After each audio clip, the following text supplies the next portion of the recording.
What's going on, baseball fans? How you doing? Happy 4th of July. Welcome to another week of Power Rankings. Let's get to it.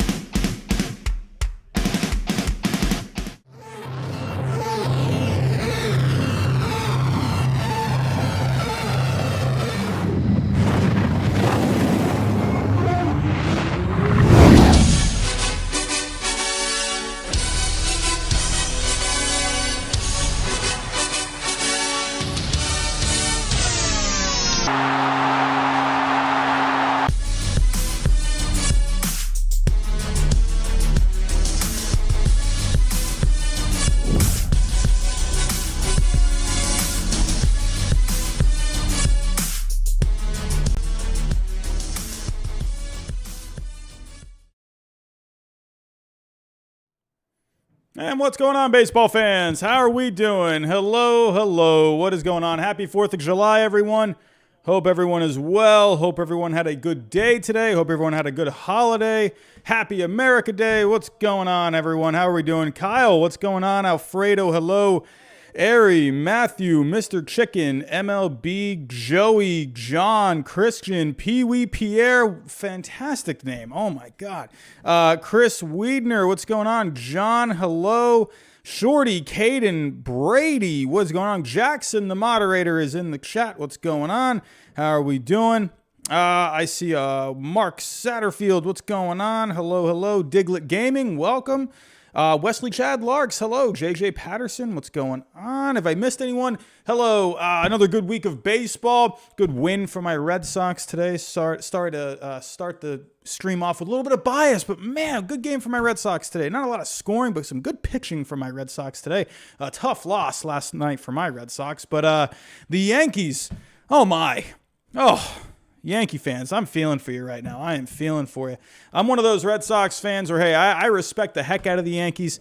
Hey, and it's, hey, I like when the Yankees-Red Sox rivalry is, strong and both teams are playing well. So, I don't know, kind of just, I was watching that today, man. Tough to see.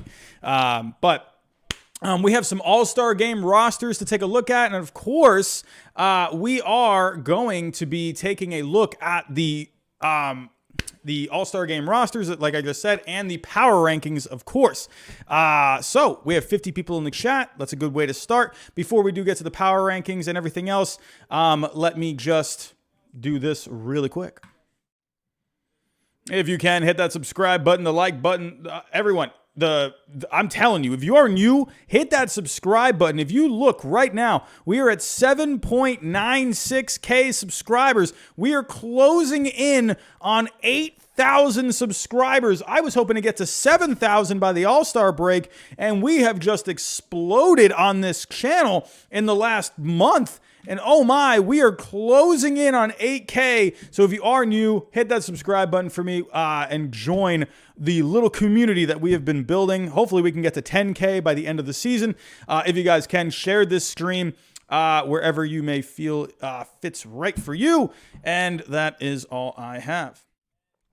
Okay, so before I do get to the Power Rankings, we'll go take a look at the All-Star Game rosters. They were just announced today.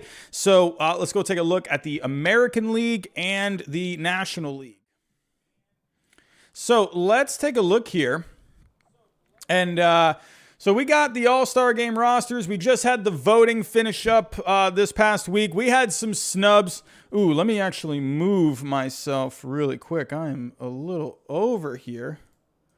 There we go. That's a little better for me. Am I sitting in the right spot? There we go. That's a better spot. Alrighty, so taking a look, we had some snubs in the voting this past week. Not, we had Cedric Mullins get snubbed from being a starter. We had Max Muncy get snubbed from being a starter. We had some snubs, quite a few that I was a little irate about. But let's go take a look at the rosters. So the starters for the American League, we have, which we already knew about, Salvador Perez. We have Vlad Jr., Marcus Semien, Rafael Devers, Xander Bogaerts, Mike Trout, most likely not going to play, Aaron Judge, Teoscar Hernandez, and Shohei Ohtani. So as we can see here, here are the reserves, and the big name right off the bat for me, Cedric Mullins. I mean, to me, obviously, this was a guy that was going to make the team. The guy statistically is the best outfielder in the American League right now. I think it's absolutely ridiculous that he did not get voted as a starter. No disrespect. To me, I think Mike Trout, I mean, hey, I get why people are going to vote for him. He's the best player on the planet.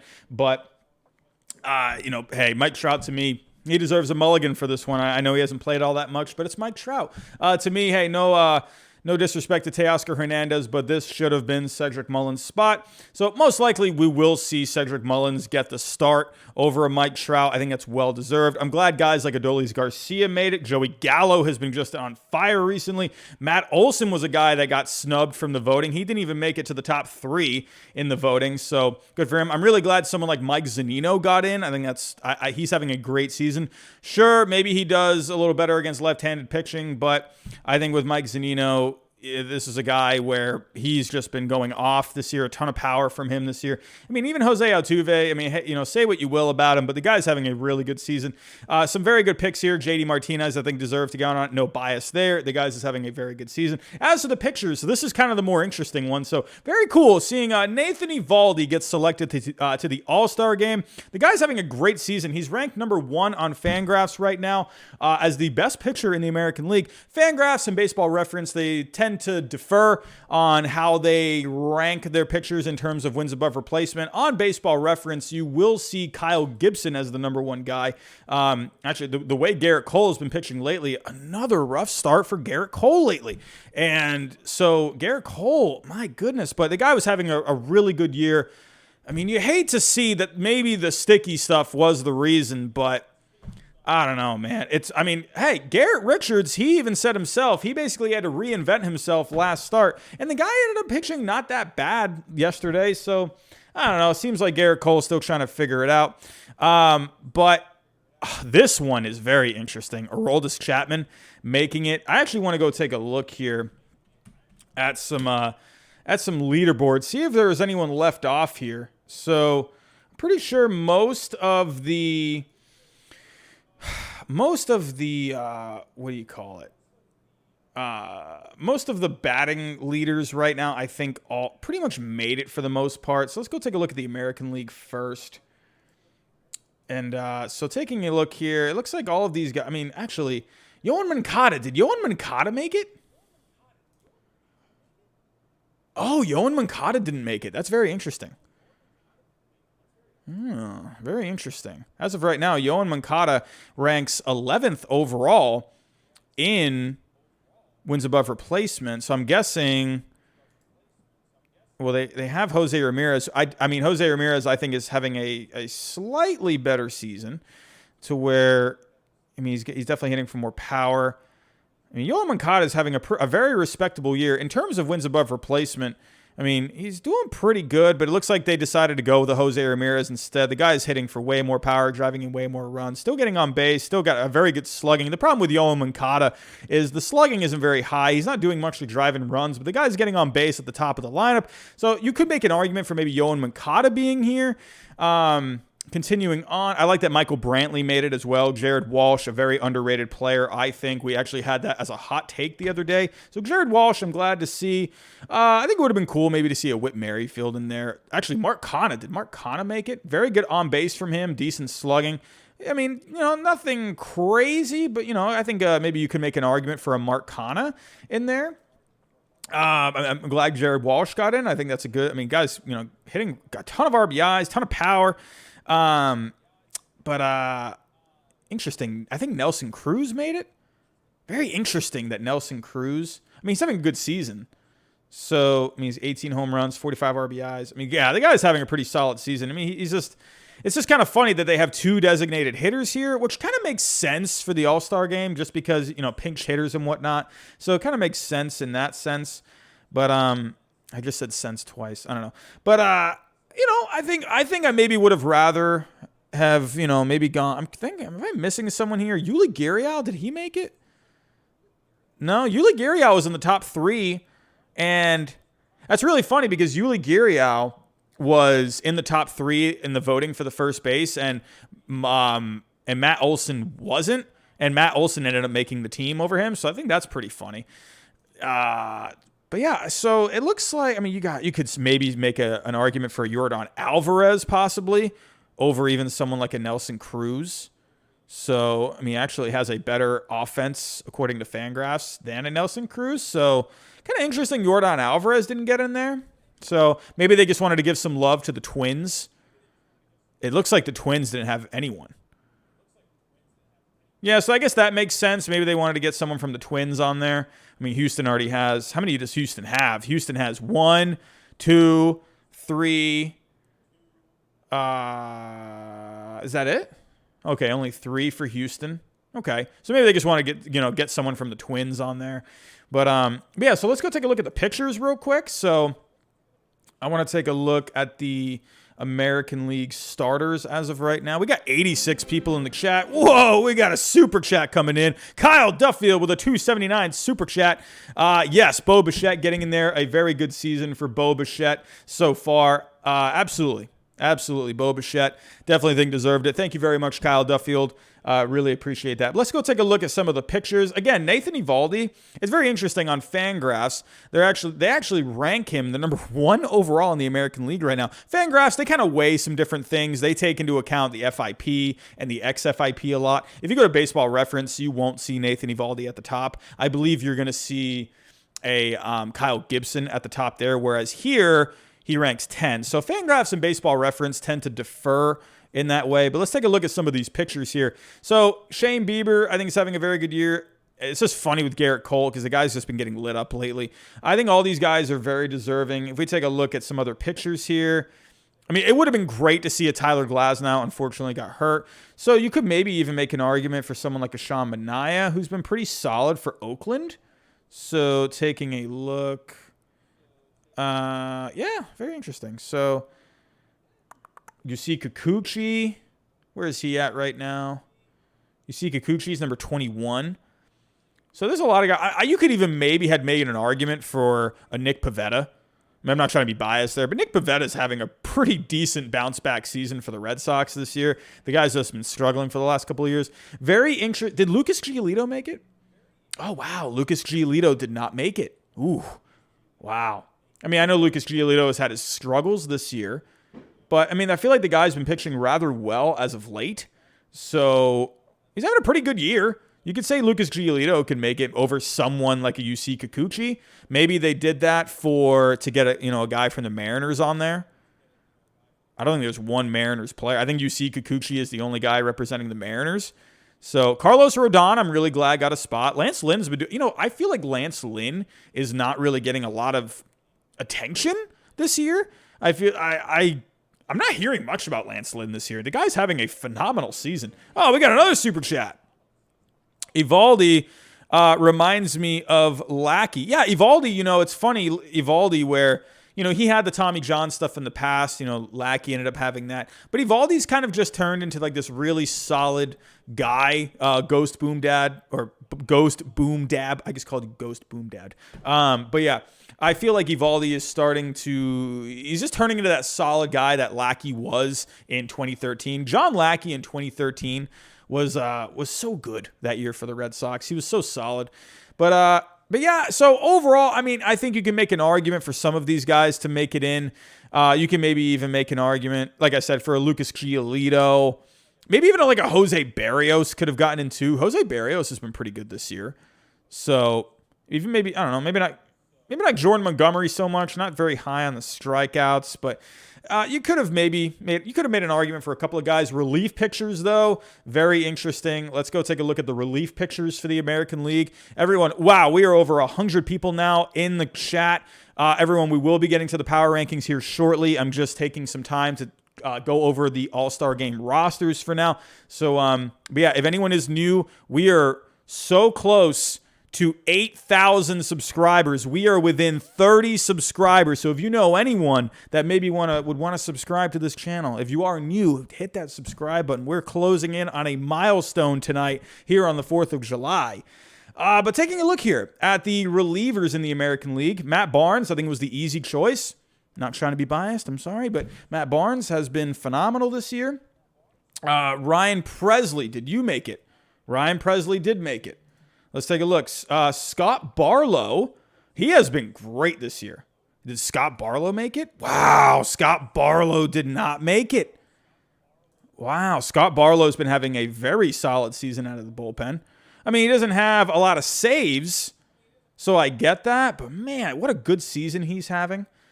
You know, FIP is really good, 1.97, 13 strikeouts per 9. That's very good. Oh, another super chat coming in. Ghost Boom Dab with another one. $1. Thank you so much.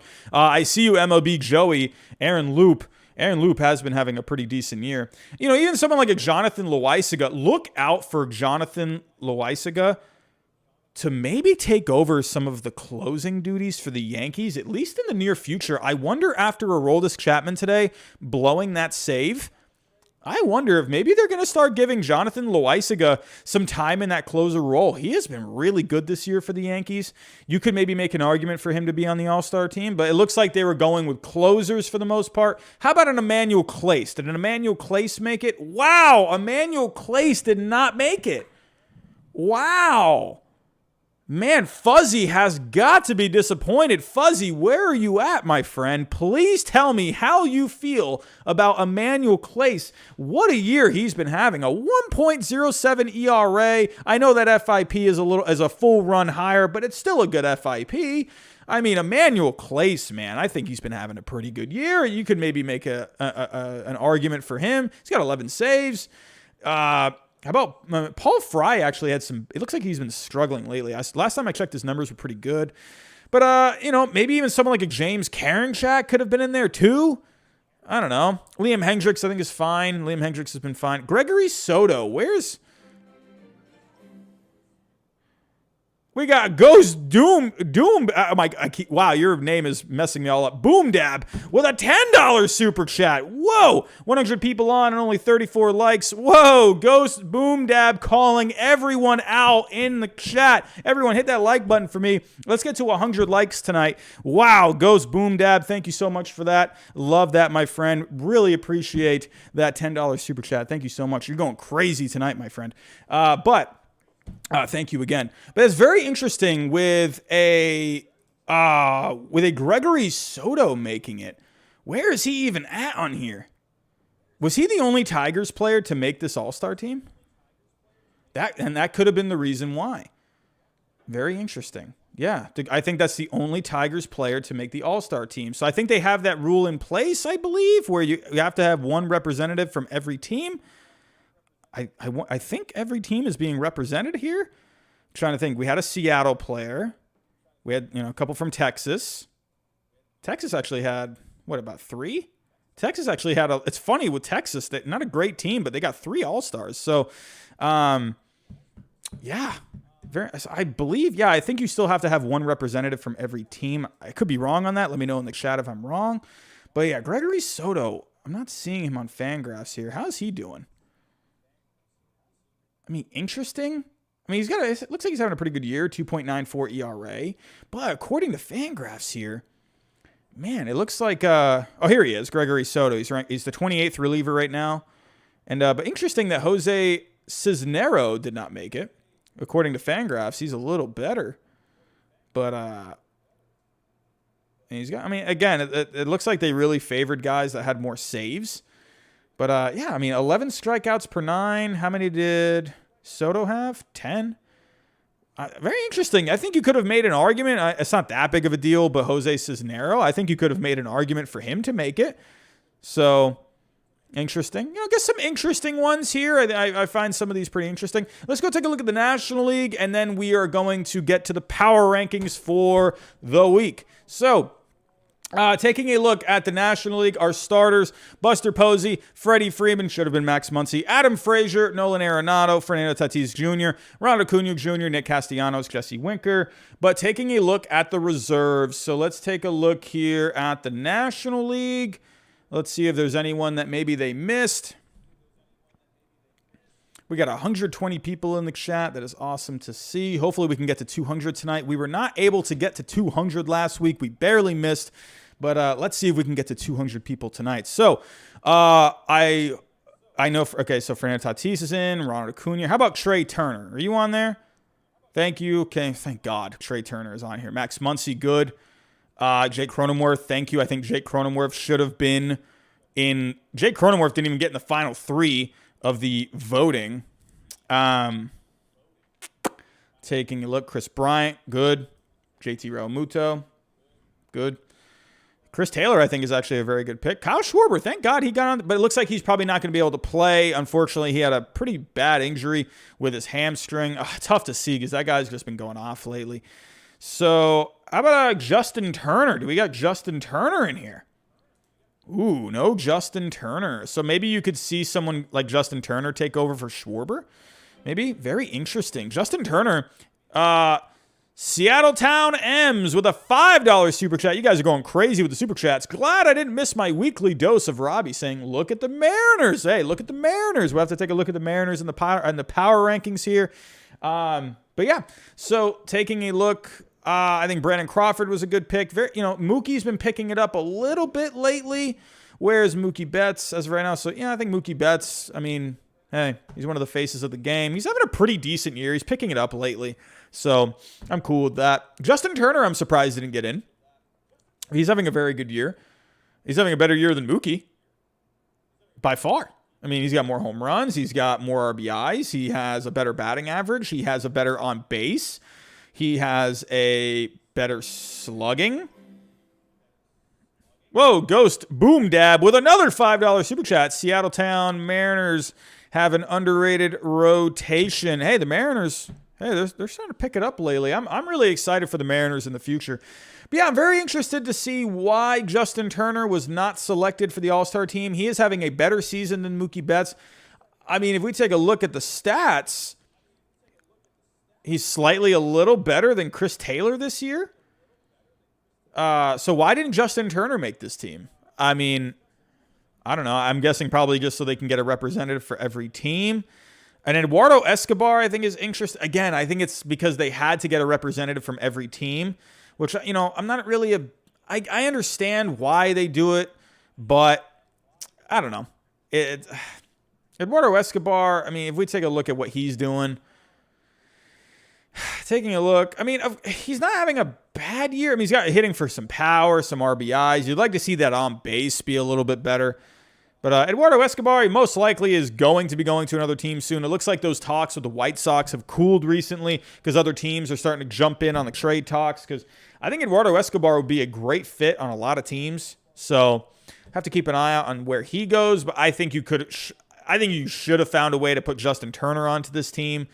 Again, I think Justin Turner would go right here if it wasn't for the representative from every team. So at least I think that's what, again, Justin Turner's having a completely better season than Eduardo Escobar. So I don't know. But Cosley, who do you think the Red Sox should trade for?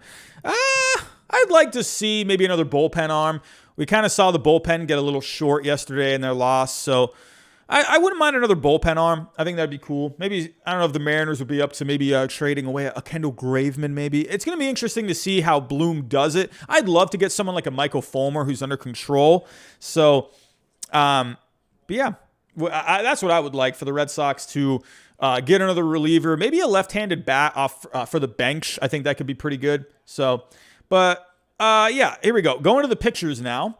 So here we go. Let's take a look at the pitching and the starters. So, of course, Jacob deGrom, he's the best pitcher in the universe. Zach Wheeler, I'm pretty sure made it. Yep. How about, Yu Darvish having a good year. Yep, Yu Darvish. Actually, Kevin Gausman, yes? Okay, good. How about Clayton Kershaw? Ooh, interesting. They left Clayton Kershaw off. Very interesting. Wow. Kershaw's. ERA. It's good, but it's not like Kevin Gausman or deGrom or Woodruff. Did Woodruff make it? Okay. Oh, I got a little scared there. I'm like, whoa, Brandon Woodruff didn't make it. But yeah, Clayton Kershaw. I think you could have made an argument for him to get in. Interesting. Fangraphs has him right now as the 4th best. Scherzer, is he in? Wow, no Max Scherzer. German Marquez got in. Actually, Colorado, it looks like maybe German Marquez was the only... Wow, they only put 4 relievers on here. How many did? So the American League had 5. Okay. So yeah, it looks like German Marquez is the only Rockies option, and he's not having a bad year. Actually, where is? I remember looking at his numbers; they weren't too bad. He's not in the top 30 on Fangraphs. German Marquez, how are we doing? So I mean, yeah, he's been pretty good. He was dealing the other night, almost a no-hitter at one point. 3.59 ERA. So it looks like again they needed a representative from the Rockies. So German Marquez got the call. So again, Max Scherzer not making it. Is Scherzer still hurt? I think he's fully fine. Wow, Max Scherzer. Yeah, he pitched yesterday. How did Max Scherzer not make this? Look at the year Max Scherzer's having. 2.10 ERA, 3.08 FIP, 12 strikeouts per 9, 2. Wow, Max Scherzer got snubbed. Wow. How do you not put a Max Scherzer on here? That's crazy. Oh, there's German Marquez. Okay, so German Marquez. So, yeah. Sorry about that. I did not see German Marquez right there. But Max Scherzer not making it, that's wow. Crazy. That's whack. He's having, he's got more strikeouts than you, Darvish. He's got less walks, around the same in home runs, a better ERA, better FIP. Man, Max Scherzer not making this, that's pretty wild. Wow. How does Max Scherzer not make this? There's a lot of good pitching in the National League. Especially because they need a representative from every team. You could have made an argument for Taijuan Walker. Freddie Peralta even. Could you imagine Freddie Peralta, Woodruff, and Corbin Burns getting in? Aaron Nola? And ERA is a little high. So, I'm not the biggest fan of ERA. I tend to like FIP a little bit better. But, hey, ERA is kind of the one thing they like to advertise. Very interesting. I think the biggest snub here is Max Scherzer. I think that's kind of crazy that they didn't have Scherzer on. So, all right, let's take a look at the relievers.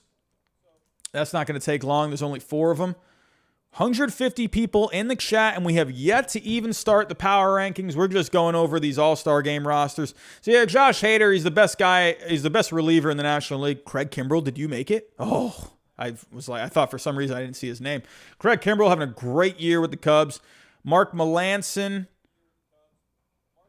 Where is Mark Melancon?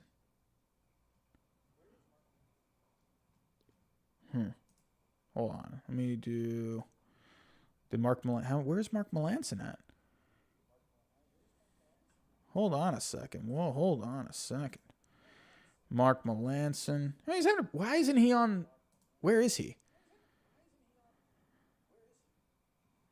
Mark Melancon, 25 saves. Why are you not popping up on Fangraphs? How many innings? You got 35 innings. Why isn't he popping up on here? Am I not seeing Mark Melancon on here? Why is Mark Melancon not on here? Should be. Hold on, let me see. What's his... Wow, Fangraphs only has him as a 0.1 wins above replacement. It's because that FIP. Interesting. Huh. So, yeah, it goes to show, Fangraphs kind of rates a little differently. But, the guy has, I believe he is leading the National League in saves. So, very interesting that Mark Melancon, he is the leader in saves this year. You know why? Fangraphs doesn't tend to like him very much because he doesn't get a lot of strikeouts. He walks a few guys. He gives up 1 home run per 9. So it's kind of funny how Fangraphs does their, wins above replacement, because how funny is it that the guy who has 25 saves, Fangraphs only has him as a 0.1 WAR. Very interesting. So, yeah, Ari, Baseball Reference, they definitely do it a little different over there. That FIP definitely is hard to look at a little bit for a reliever. You'd like that to be lower. But yeah, interesting. So, I mean, hey, I understand why he would make it because at the end of the day, he has 25 saves. And Alex Reyes. So, Alex Reyes, where have you been? Where are you? I mean, Aaron Loop, you could have maybe seen make it. I saw that in the chat earlier. Edwin Diaz, I think, could have made it. Wow, I think Edwin Diaz would have been a pretty good candidate. Richard Rodriguez, even. Did the Pirates? Well, yeah, the Pirates have guys. Wow, very interesting. No Edwin Diaz, no Richard Rodriguez. And I'm surprised about the Edwin Diaz one because he has 17 saves, which is pretty good. So you could make an argument that Edwin Diaz, it's the saves. That's why Melanson's there. I get it. So, unfortunately, that is a surface number. He has been able to get the job done, but I kind of wonder if that's going to catch up to Melancon eventually. I know they're kind of like a Brad Hand a little bit, where Brad Hand would get a lot of saves, but then when it really came down to it, Brad Hand he was just getting hit hard in the playoffs last year. So, I think you could have made, maybe a Will Smith. ERA is a little high. FIP is decent. Maybe someone like a Jake McGee could have been pretty decent. Very interesting. Here's Alex Reyes. I mean, again, it's like that. The ERA is good. Alex Reyes is walking 7 per 9. That's a lot, man. But again, it's the ERA. It's that ERA. I'm okay with ERA, but I kind of want that, Again, at the end of the day, it's the number that gets spit out based off of the results. But the more advanced, the deeper the numbers, they paint Alex Reyes to not be as good as it looks. I mean, I'm not saying he's bad, but again, that could end up coming back to bite him. Those walks are awful. 7 walks per 9. I think someone like an Edwin Diaz got kind of snubbed here. I think a Richard Rodriguez got snubbed. I mean, I would have liked to see an Edwin Diaz. I think he's really bounced back this year. He's had a good season. I think Edwin Diaz could have been good.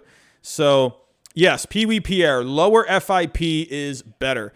So, MLB Joey, yeah, Scherzer, I'm very surprised at. I mean, because Scherzer not only has a good FIP and the good advanced numbers, but he has a good ERA too. So, yes, and, Knights baseball, David Knight, yes, and Whip is good too. There's a lot of different things you can look at. I like to kind of look at both because at the end of the day, ERA, those are the results that you end up getting. FIP kind of paints more of a picture of what the picture actually is. But the more casual fans tend to look more at just like things like ERA and Whip. So I think if you can find a nice healthy balance between the two, that's kind of where I like to do it. So yeah, we've had some snubs here.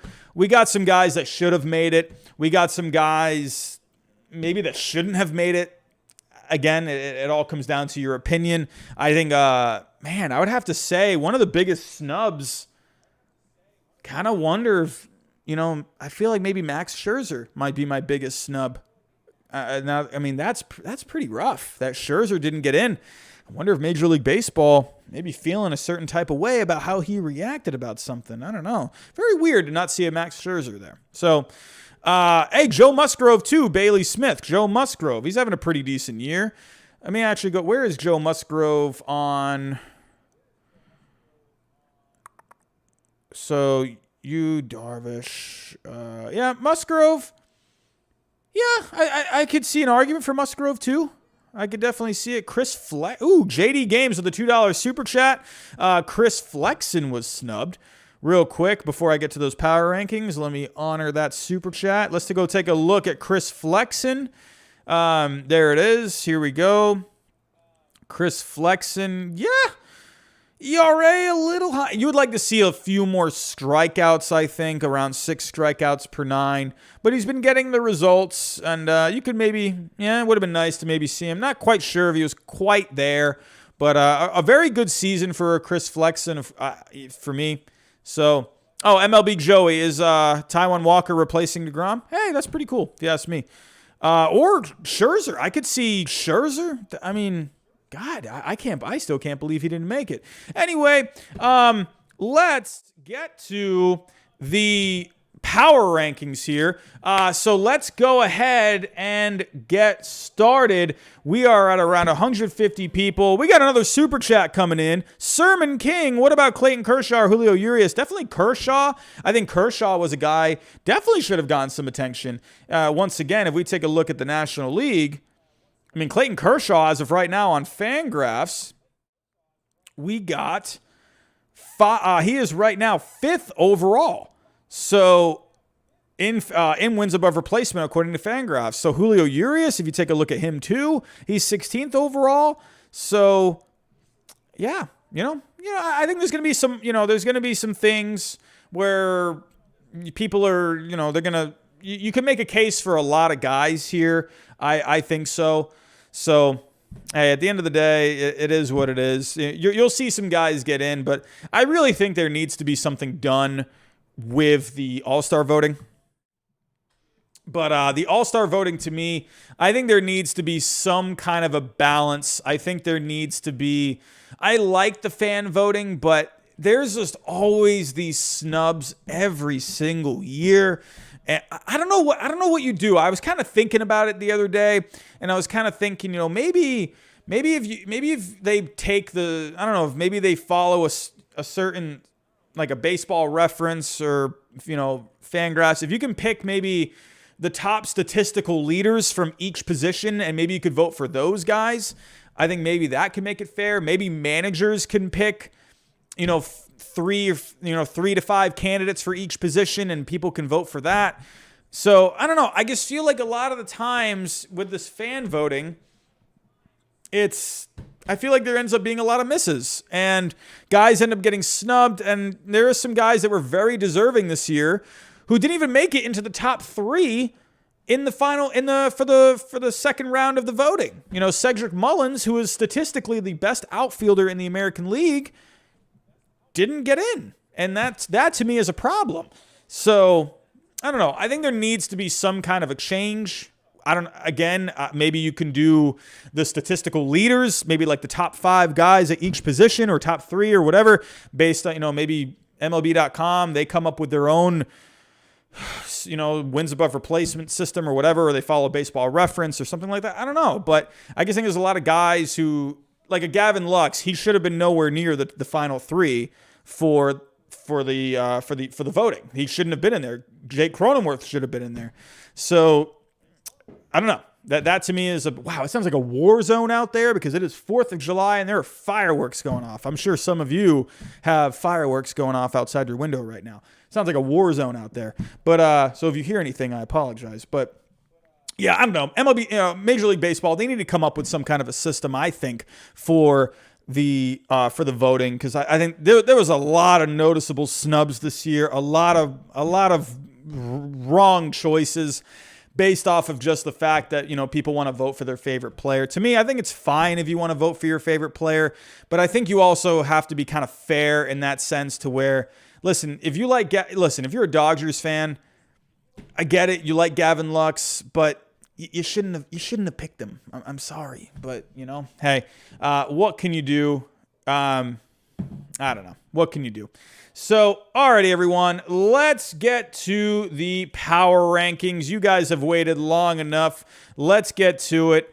Here we go. So let's go take a look at last week's standings or power rankings.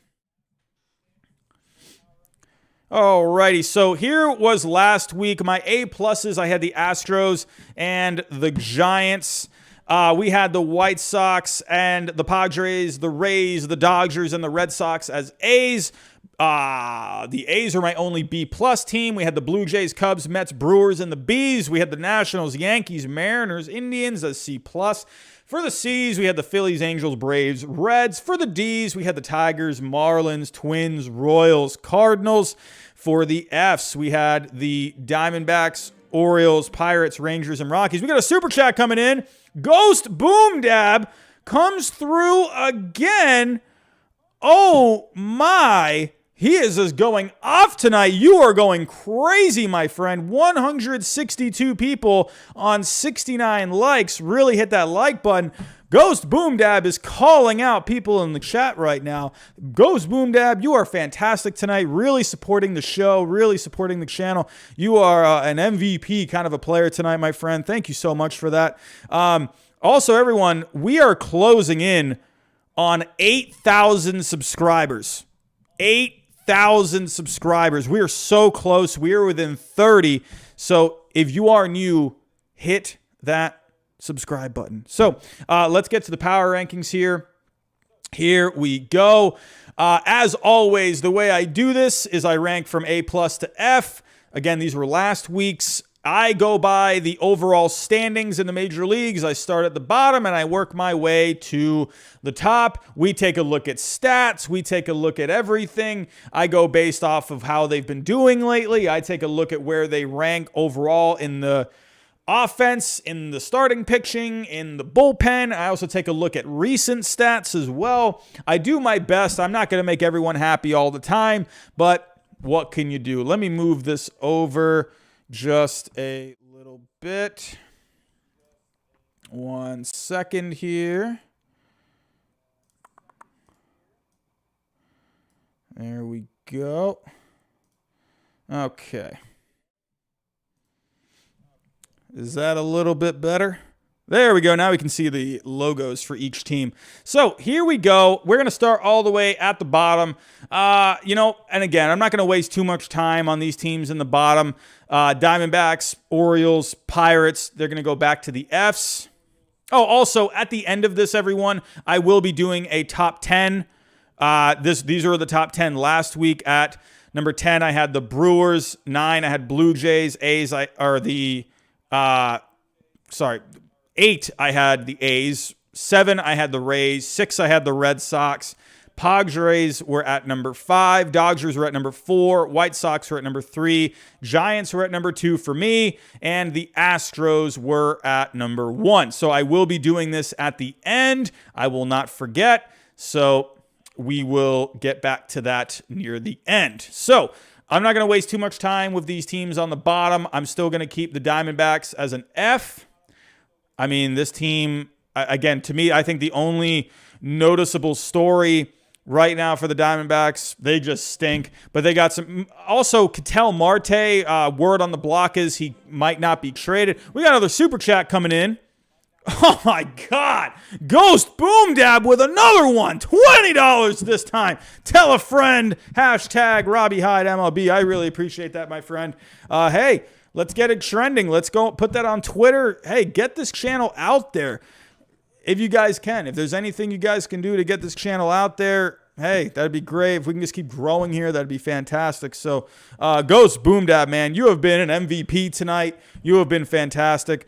Thank you so much. I really appreciate the support. Everyone, I also am telling you, any super chats that come in, they will be going into a pot to try and get a PlayStation 5, a PS5. Very hard to get right now. I am ripping my hair out trying to get one.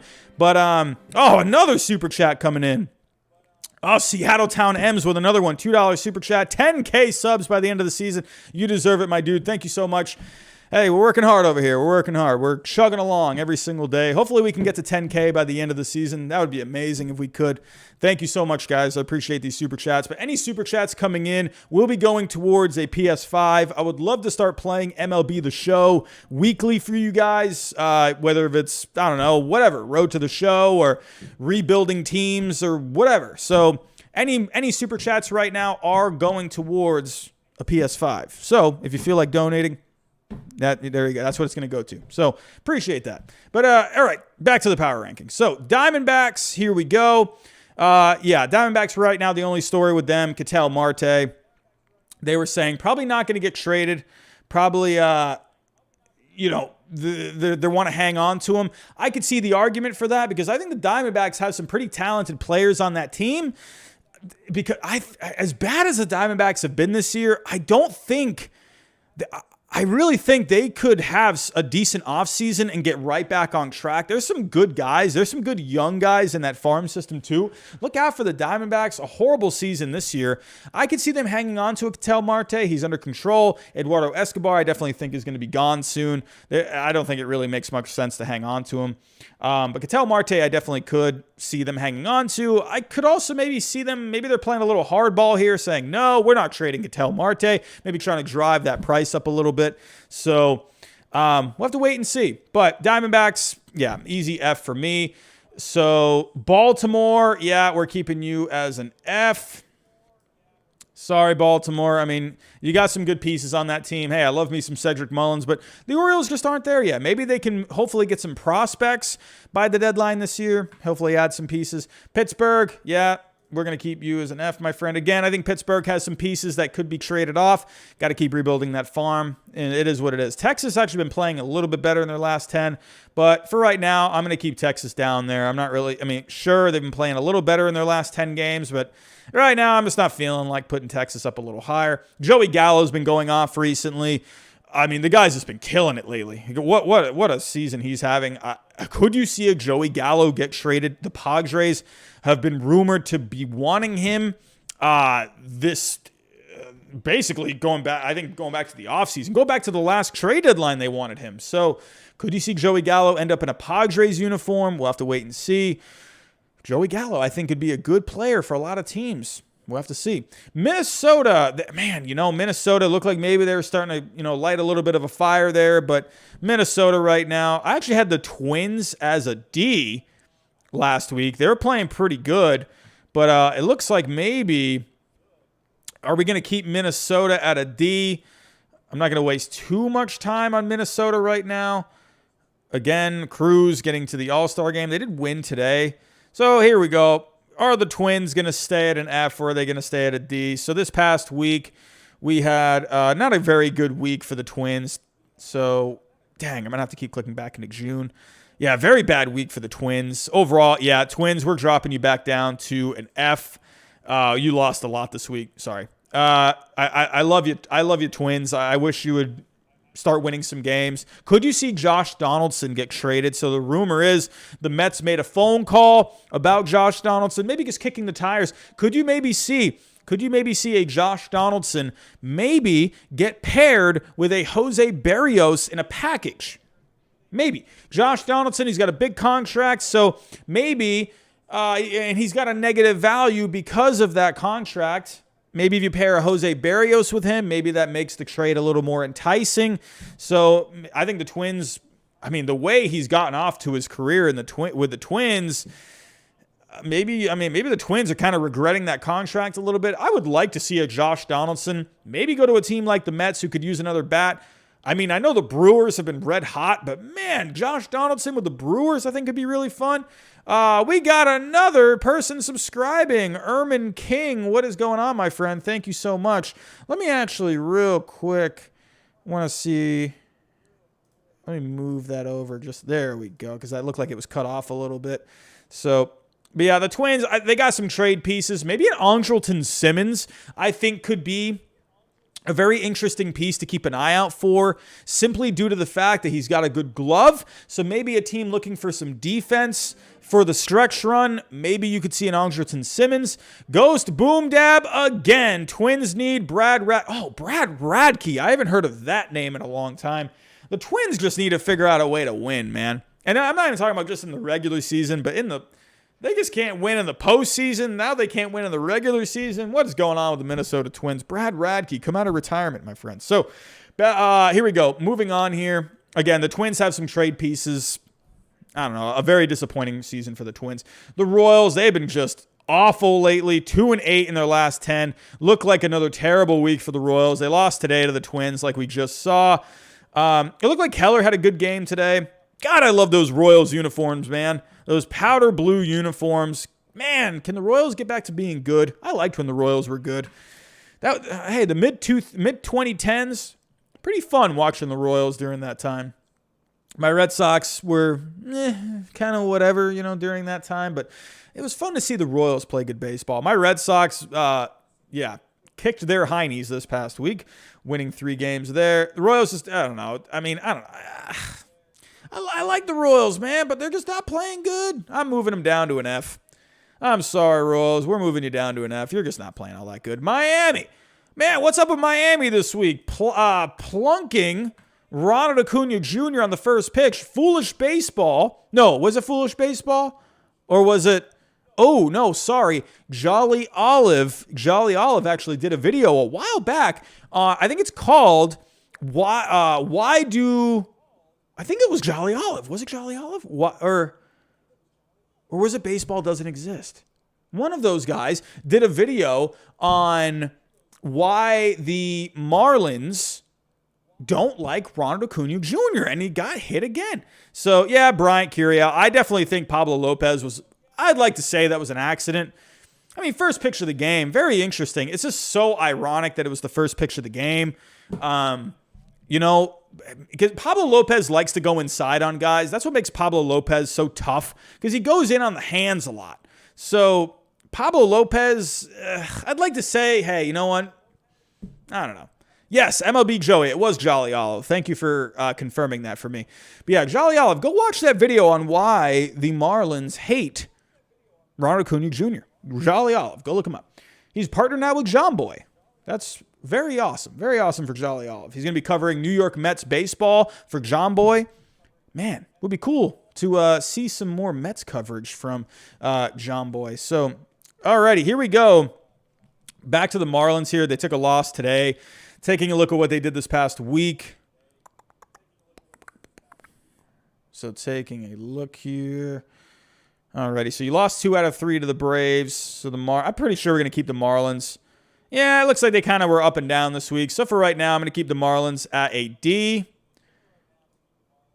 Alrighty, so, hey, Miami, they're not quite there yet. Hey, I'm looking forward to see what the Marlins can do in the draft.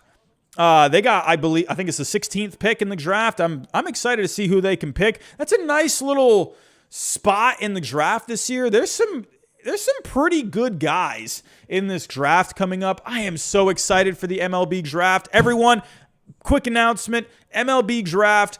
I will be going live during it. I hope you guys can come out to that. We can watch who gets drafted. Definitely going live for the MLB Draft. We're going to follow it live. Come out with me that night. Hey, let's just react to the picks. And my Red Sox got the number 4 pick. I'm excited. I want to see where Jack Leiter is going to go. Kumar Rocker, where's he going to end up? So they got a lot of fun guys in this draft this year. So, and I also, real quick, I do have for tomorrow, I will be doing this tomorrow real quick. So, not that one. Not that one. There we go. There it is. So tomorrow night, I will be doing a mock draft. It will be my second mock draft. So everyone, tomorrow night, if you can, come out for that. I'm not sure if I'm going live with it or not. I might do a pre-recording of it because I might have something to do for tomorrow night. But be on the lookout for a mock draft tomorrow night.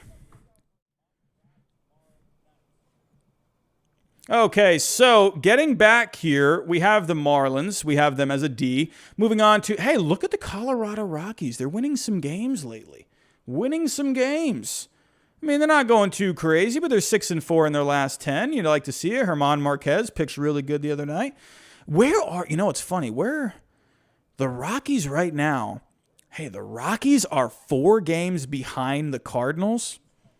I'm just saying, hey, they traded Nolan Arenado to them. And look at the Rockies. They're creeping up on the Cardinals in the standings. I'm just saying. So, and, the Cardinals did take care of business against the Rockies this past week. So, hey. But I still think it would be hilarious if the Rockies ended up having a better record than the Cardinals. But yeah, what is going on with the Cardinals, David Knight? What is going on with the Cardinals?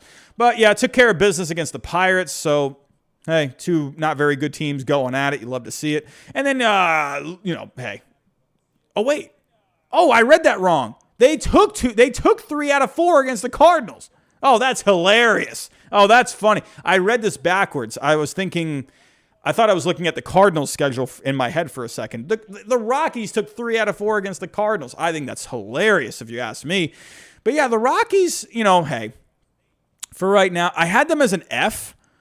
But you know what? They won a lot this past week. They won a lot. Hey, you know what?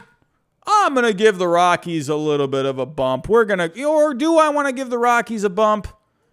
Ooh, here we go. Fan vote time. Fan vote. You guys are going to vote in the chat. Where are the Rockies going to go? Are we going to give the Rockies a bump up to a D? Or are we going to keep the Rockies as an F? We got a lot of F teams right now. So should we move the Rockies up to a D? They've had a pretty good week this past week. Have they earned a bump to a D? Ooh, I'm seeing a lot of Ds. I'm seeing a B. I'm not going to put him up to a D. I'm seeing an A. I'm not going to see him being the A's this week. I'm seeing a lot of Ds. You guys have spoken. The Rockies have moved up to a D. Who would have thought we would see the Rockies as a D? So here we go. Moving on. We have hey, look at the Detroit Tigers. Look at the Tigers.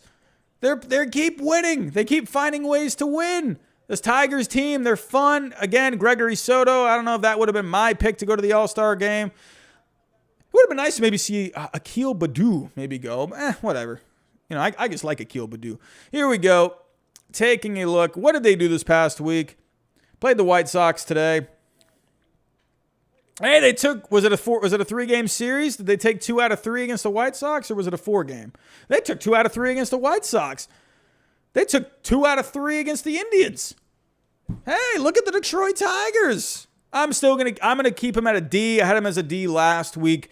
Still not quite enough for me to bump him up to a C just yet. I think they need to get a little closer to 500 to be able to get to a C. But hey, look at the Detroit Tigers. I'm telling you right now, the Detroit Tigers draft Jack Leiter. Convince that guy to sign with you. I know the hot rumor out there from Fangraphs a few weeks ago was that Jack Leiter's trying to price himself down to the Red Sox. He's trying to ask for all this signing bonus money, and teams might be a little scared of that. But man, if the Detroit Tigers could get Jack Leiter, man, that rotation in the next year or two, with Torkelson going to come up soon, Dylan Dingler going to come up soon. They got, who's the other one? Riley Green going to come up soon. I mean, this Tigers team, look out. This Tigers team is going to be really fun in the next few years. So I'm just saying, and if the Tigers can get Jack Leiter, when you already got Casey Mize, you got Matt Manning, you got Tariq Skubal. Who else am I missing? Who is the other ones? Spencer Turnbull. What a rotation that would be. Oh, maybe go sign someone in the offseason too? I'm telling you right now, a very early prediction. I think the Tigers are going to be in the wild card hunt next year. I wouldn't be surprised to see them in the division hunt next. Did I say last year? Next year. Look out for the Tigers next year to be in the wild card hunt, maybe even the division hunt too. And Matt Boyd too. Matt Boyd, Ryan Kennedy. Thank you. I'm so focused on the young guys that they have, and then they have Matt Boyd. Look out for the Tigers. I think they could be a threat very, very soon, especially if they draft Jack Leiter. So, hey, Tigers, you're getting a little closer to a C. Maybe. Let's go to the Phillies. So, again, 5-5 in their last 10. I feel like the Phillies, they're just trying to float right now, and I don't know. It's this Phillies team, man. They don't have a lot of depth on this team. There's not a lot of options in the minor leagues. It's just such a weird team. The bullpen just they can't get this bullpen together. I mean, but you did take 2 out of 3 against the Padres this past weekend. So they split with the Marlins and you lost to the Reds. So I just think with the Phillies, I think right now I had the Phillies as a C. If we take a look at the stats, Philly right now with the offense. If we take a look, Philly is 17th. They have good defense. If we take a look at the defense of the Phillies, they're 9th in defense. So they have good starting pitching. Philly is 5th in starting pitching right now. But the bullpen is 28th. That's been killing them. It's been killing them.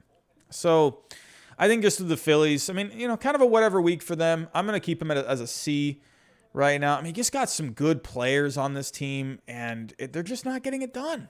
And you'd like to see this team start, taking it up a notch. They're kind of like the Angels of the National League.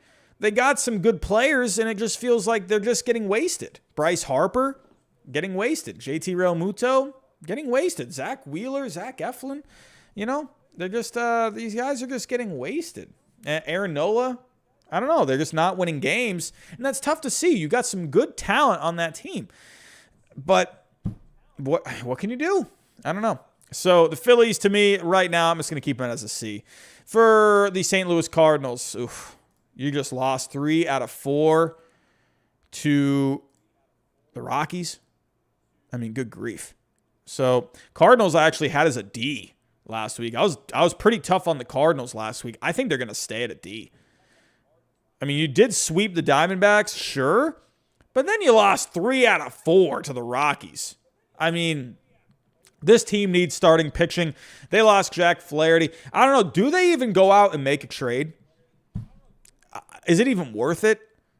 I mean, they need to, I think they maybe they could add a few prospects if they could. I don't know about this Cardinals team. I don't know.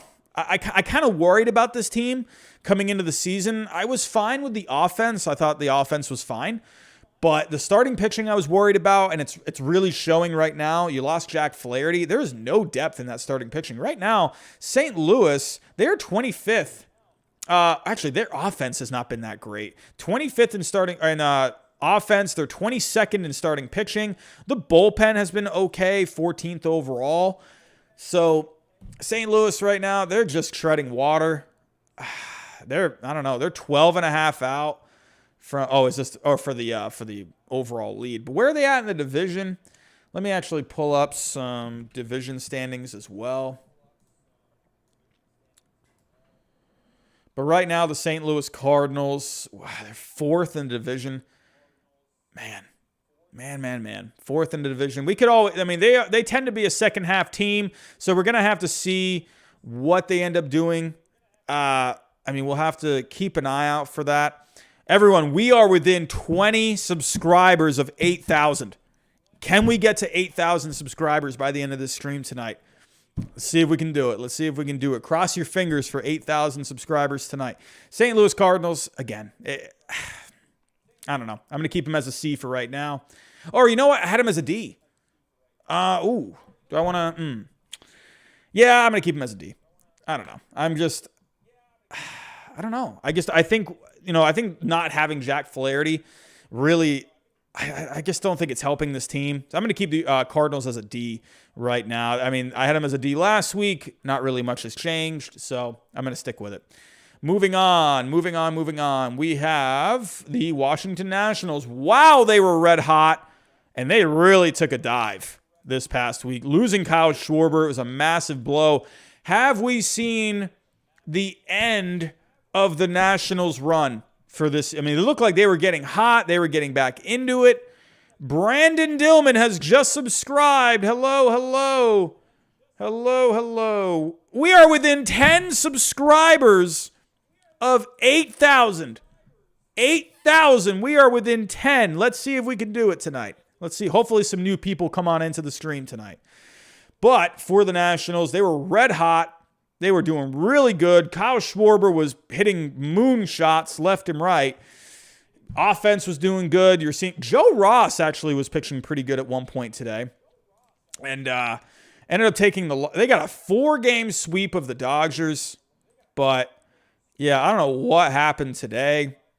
I thought Joe Ross was actually doing pretty good. It looked like he was, actually. He was through 6 innings. I ended up having to leave. I didn't catch the rest of the game. Because it was on this morning at, 11 o'clock? I love morning games like that. Is anyone else a fan of morning games?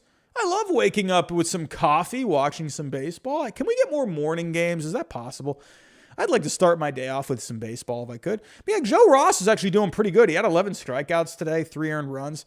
So, I guess the offense didn't show up today. They left some guys stranded today. So, yeah, tough loss for the Nationals. Bit of a tough week. But, they started off the week very well.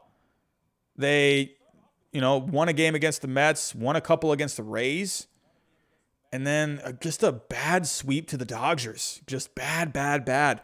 I think for right now, so the Nationals, I had as a C+ last week. They were red hot, so I bumped them up to the pluses. I'm going to bump them down. I'm going to bump them down here to a C. So getting a little bit of a bump here for me. Yeah, Orioles, the Nationals, they're getting some injuries right now. And Kyle Schwarber, I mean, that's tough, man. What a great run he was on right there. And so, yeah, hate to see it. But the Nationals bumping down to a C. The Braves, hey, look at the Braves. It looks like they're maybe coming alive lately. So taking a look at the Atlanta Braves as of right now. Silent Night 7722 has just subscribed. What's going on? Are we at 8K? Nope, not yet. Here we go for who's on? The Braves. So now we see the Braves in second place. 6-4 in their last 10. They're 3.5 out. I don't think this Braves team is bad. I just think they have not been able to get consistent. If they can this could be a second half team. This definitely could be a second half team. 41-42. If we take a look at the numbers, Atlanta, they're 12th in offense this year. The starting pitching's been kind of lagging, but they are 16th. I think that's actually better than what it was last week. And the bullpen 18th. If we take a look at the recent stats, Atlanta, as of right now, they're 17th in offense this past week. That's not counting today. So I wish Fangraphs would update a little quicker. But for starting pitching, they're 9th. So that's what I'm saying. I thought the starting pitching seemed a little better. And the bullpen 20th. That bullpen definitely needs a bit of a boost. So they're 41-42. Let's go take a look at what they did. Oh, Max Fried had himself a walk-off hit. When do you ever see a pitcher get a walk-off hit? Isn't that pretty cool, everyone? Max Fried with the walk-off hit today. So taking a look here.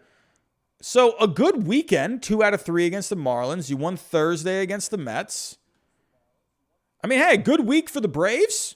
So I had him as a C last week. I need a little more convincing. I'm going to keep him as a C for right now. But I think the Braves, they're on the right track. If they can stay on this track, I think we're going to start seeing the Braves climb up higher. I think this Braves team, there's a lot on this team. They got a lot of good bats. They got good starting pitching. I think the starting pitching, if they can come together in the second half, maybe get another arm for the bullpen, I could see the Braves definitely being buyers, maybe adding another bullpen arm, maybe even adding another starter maybe. I think the Braves, look out. They got some pieces in that farm system. I think this Braves team could be very good in the second half. Don't count out the Braves. I mean, there's a lot of talent there. They could go on a run.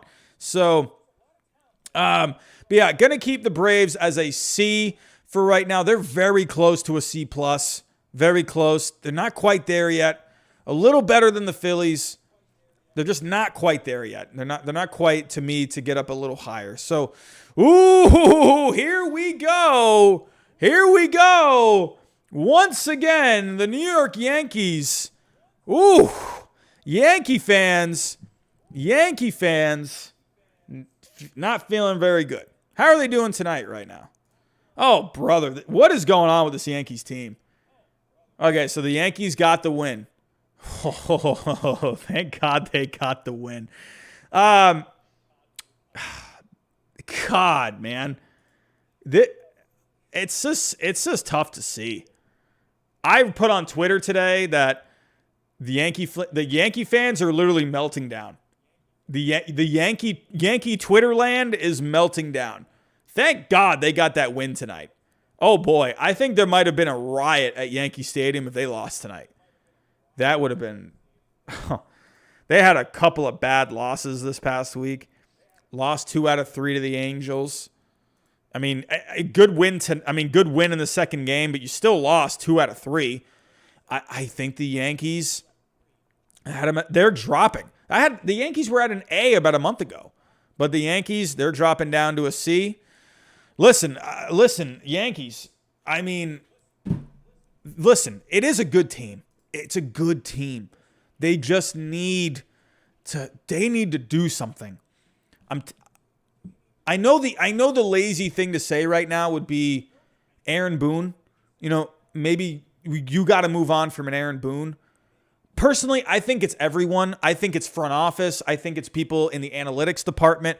Especially with the Yankees, they really try to favor those analytics. I think it's the coaching staff. I think it's the players. I think the players' morale is just bad right now. I don't think there's one finger to point. I think there's multiple fingers to point. I just think right now, this Yankees organization as a whole is not clicking. I think there's some kind of a disconnect here.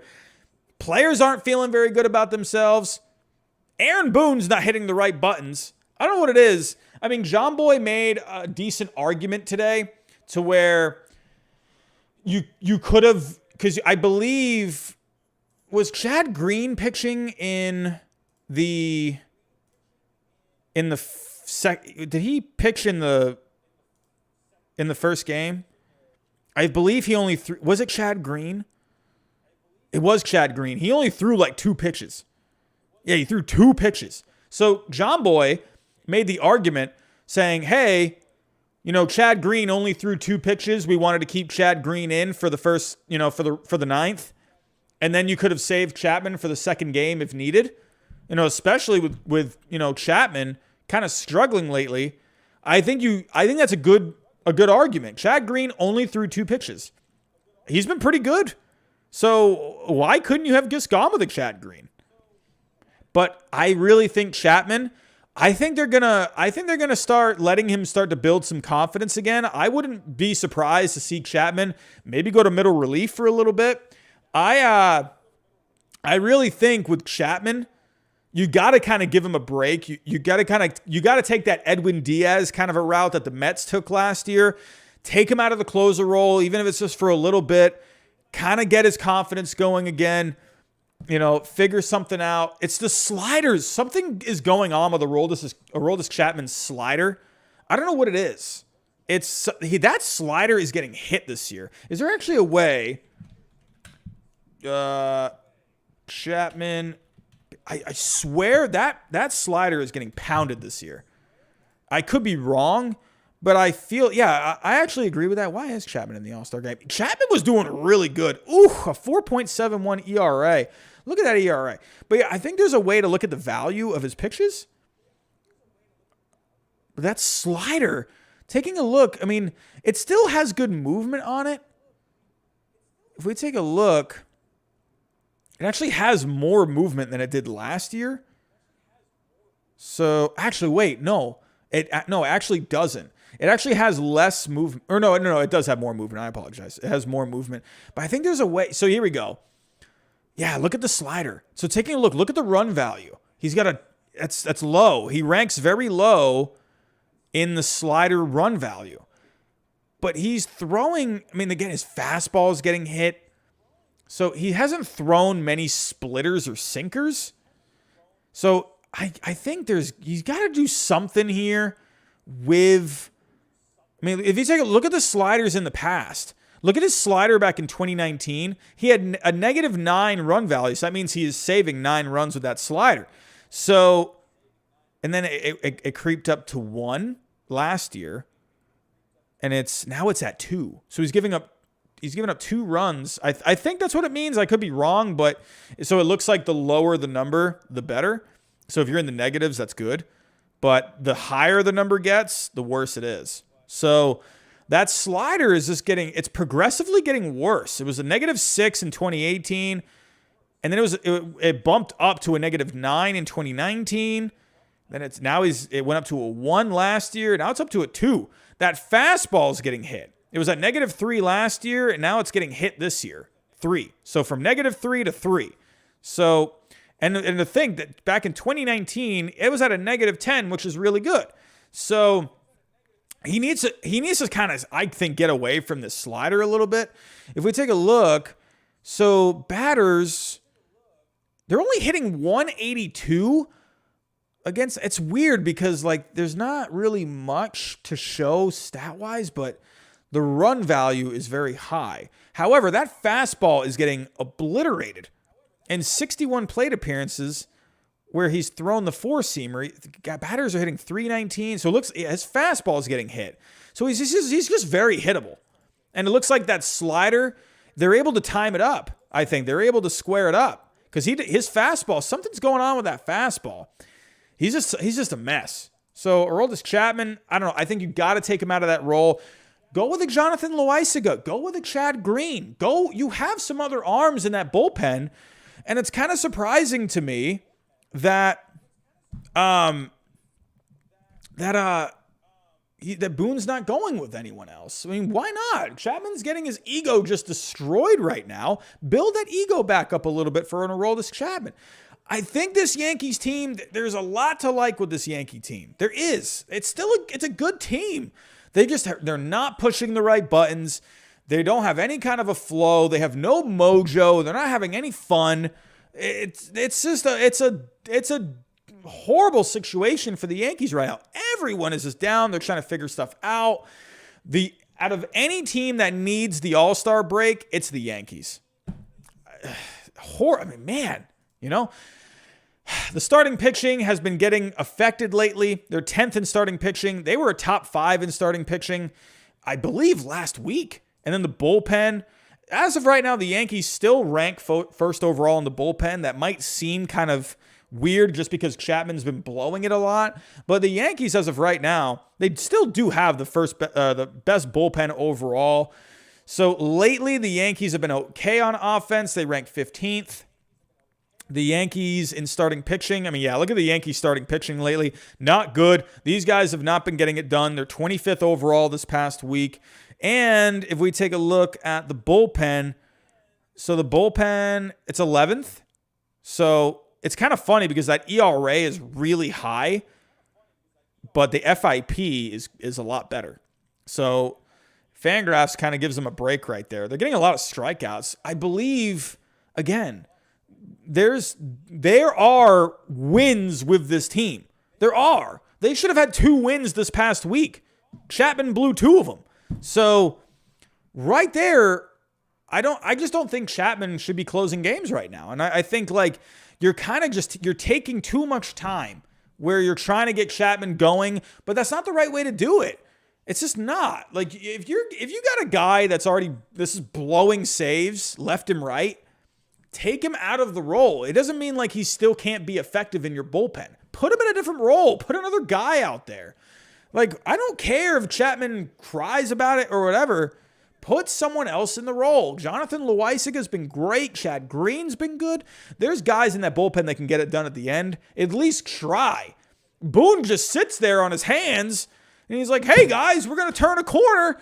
It's looking pretty good, and nothing happens. I don't know. I don't know. I don't think Boone's the guy. I don't think he's the guy. I still wish Joe Girardi, as a Red Sox fan, I don't wish this, but I still think Joe Girardi should be the guy for that Yankees team. Make any argument you want. Or, Aaron Boone, he had, a couple 100-win seasons with the Yankees. Last time I checked, he hasn't got anything done. They haven't got anything done in the playoffs. He's made some weird calls in the playoffs before. I don't know. I think a manager makes a huge difference. Look at Alex Cora of the Red Sox. Whatever, you can say all the cheating stuff you want, whatever, I don't care, but whatever. Ron Renicky was the old man just sitting on the bench last year. They got nothing done, and Alex Cora came back this year, and the Red Sox are one of the best teams in the game. So Alex Cora, I'm telling you, there is a difference. There's a huge difference. Trust me on that. Watching what Ron Renicky was doing last year and watching Alex Cora this year, night and day difference. Just the moves they make. It's night and day. I think there's got to be a different, I don't know. I'd like to give Aaron Boone the benefit of the doubt. I'd like to say, hey, you know what, Aaron Boone, I think you can do it. But I don't know. It's at some point, I feel like your players just check out. And it just feels like maybe they're checking out. So I don't know. You see Aaron Boone say stuff to the media, and then you see players say something completely different. I don't know. And I think there's starting to be a disconnect there. But hey, what can you do? Oh, are we at 8K? Hey, we got to 8,000 subscribers. We did it, everyone. We are at 8,000 subscribers. Awesome milestone. I didn't even think we were going to get to 7K by the All-Star break. We did it. We got to 8K. Man, this is awesome, man. Hopefully we can get to 10K by the end of the season. Wow. You guys have been great, man. You guys have been great all season long. I appreciate the power rankings have been amazing every single Sunday. So, again, appreciate it. Appreciate everyone. 8K. Let's get to 9K. Can we get to 9K by the All-Star break? That's going to be tough. But here we go. Moving on. Enough Yankees right now. So, again, I have the Yankees as a C. I'm dropping them down from a C+ to a C. Here we go. The Chicago Cubs. What in the heck happened to the Chicago Cubs? What the heck happened? They've lost 9 in a row. What is going on? Their whole season has just turned around in the last 10 games. The Cubs 10 games ago were looking like buyers. And now they're looking like sellers. Panda Magic has just subscribed. That's what I'm talking about. Thank you, Panda Magic. Welcome. But the Chicago Cubs, their whole season just turned around in the past 10 games. And now it looks like, hey, those Chris Bryant talks, let's start kicking them up a notch. Hey, Chris Bryant, maybe to the Mets. Maybe we revisit those talks from the offseason. The Cubs, man, what the heck? I'm not even going to look at I'm going to look at the recent stats for the Cubs. So the offense for the Cubs, 16th this past week. I'm actually going to let me do the past 2 weeks. Because what the heck happened? Roman Fessner has just subscribed. Hello. So I'm going to go back to the 21st. So the offense for the Cubs, 23rd, they're not... Oh, wait, this is pitching. Sorry. This is starting pitching. The pitching has not been good. I mean, the Cubs starting pitching hasn't been very strong all season.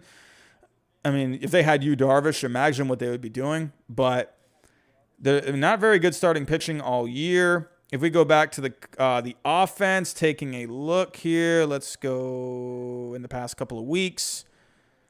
The Cubs have not been getting it done offensively. They're 26 overall in offense for the last couple of weeks. And if we go to the bullpen, that has been their strength. AR5 Vlogs has just subscribed. Hello, my friend. So the Chicago Cubs, the bullpen this past week has not, let's go check. They're not been very good this past week, but let's go take a look at the last couple of weeks for the Chicago Cubs. 16th in the last couple of weeks, but 22nd this past week. So this team is just not getting it done all across the board. This Cubs team, they have now fallen to 3rd. I mean, wow. And the Cincinnati Reds are getting a little hot. I don't know, man. It looks like maybe we have we seen the life out of the Chicago Cubs just completely go down the tubes. They had some tough losses this past week. Let's go take a look at their schedule really quick. I mean, hey, Chris Bryant, hey, good job getting to the All-Star game. Craig Kimbrell, I love to see it, man. Craig Kimbrell, what the heck was going on with Craig Kimbrell the last couple of years? What a good season he's having. He was actually pretty good last year, too. But yeah, you got swept by the Reds this past weekend. You got brutal week. Brutal. Getting swept by the Brewers, swept by the Reds. But yeah, this Cubs team, I think we're going to see a big fall. They were up B last week. I'm going to a C. I'm going to a C for the Chicago Cubs. I mean, good grief. They just dropped 2 whole spots, 2 whole tiers. The Chicago Cubs are now at a C. For me, they need to do something. So, yeah, Brian, Aroldis Chapman, not doing very good lately. Not sure what, I don't know. I think they were really looking into Chapman's up to the past couple of weeks. Chapman was really good. He had some really good numbers, and lately, he has just been terrible. So, I think maybe they were weighing that a little bit more, but I don't know. What can you do? But the Cubs, I have back at a C. The Angels. Hey, the Angels. Come on, Angels. Can we start pumping the gas a little bit? Come on. Where are you at in the division? You're still in 4th. You're 5.5 out of a wild card. I mean, maybe there's some hope. Maybe they've won 4 straight. Shohei Ohtani has just been basically Babe Ruth. I'm just saying, we could be witnessing one of the greatest seasons of all time. One of the greatest seasons of all time. I'm just saying, Babe Ruth, I believe back in 1919, was the last season where he hit a lot and he pitched a lot. Ohtani right now, he is on pace to have a better season than Babe Ruth did in 1919. So I'm actually going to pull up Shohei Ohtani on Baseball Reference. But Babe Ruth back in 1919, he had a good offensive season. He had in 130 games that year for the Red Sox, he had 29 home runs. He had 113 RBIs. He hit 322, had a 1.114 OPS. So, but with the pitching, so let's take a look at Ohtani. Ohtani has more home runs than Babe Ruth did at that point. Didn't Ohtani have a home run today? Did he hit a home run? I believe Shohei Ohtani had a home run today. Let me look it up on the phone. Shohei Ohtani, I believe he had a home run today. Yeah, so Shohei Ohtani actually has 31 home runs. So, wow, 459, 460 feet. Shohei Ohtani, man. I think Shohei Ohtani right now is the face of the game. Right now. In this moment, because Trout's not here. Shohei Ohtani has been great for the game of baseball this year. Fantastic. And can we also just say this? I think this is also something that is being kind of left out about Shohei Ohtani. He is a bargain. What a bargain. He's only making, what, 4.5? He's making $4 million, 4.25? What a bargain. I mean, are you kidding me? I think that's an aspect that's not really being talked about very much with him. He's barely making any money. So the fact that, like, what the heck kind of a year is this guy having? Anyway, but if we go back to Babe Ruth in 1919, he already has more home runs than him. As of right now, he has 66 RBIs. So how many games is that? How many games has he played right now? So the Angels, they have played 83. So as of right now, Shohei has 66 RBIs. So he is on pace for 129 RBIs. Babe Ruth had 113. So Shohei Ohtani already has more home runs than Babe Ruth did in 1919, and he's on pace to get more RBIs. Now, the batting average, maybe not so much, 278. OPS is still really good. But now, let's go take a look at the pitching. So, if we take a look at the pitching for Babe Ruth, where is the pitching? Babe Ruth pitching, where are you at? Oh, we got a super chat coming in. Another super chat. You guys are going crazy. James Hirota. He's been making these hot takes a lot lately.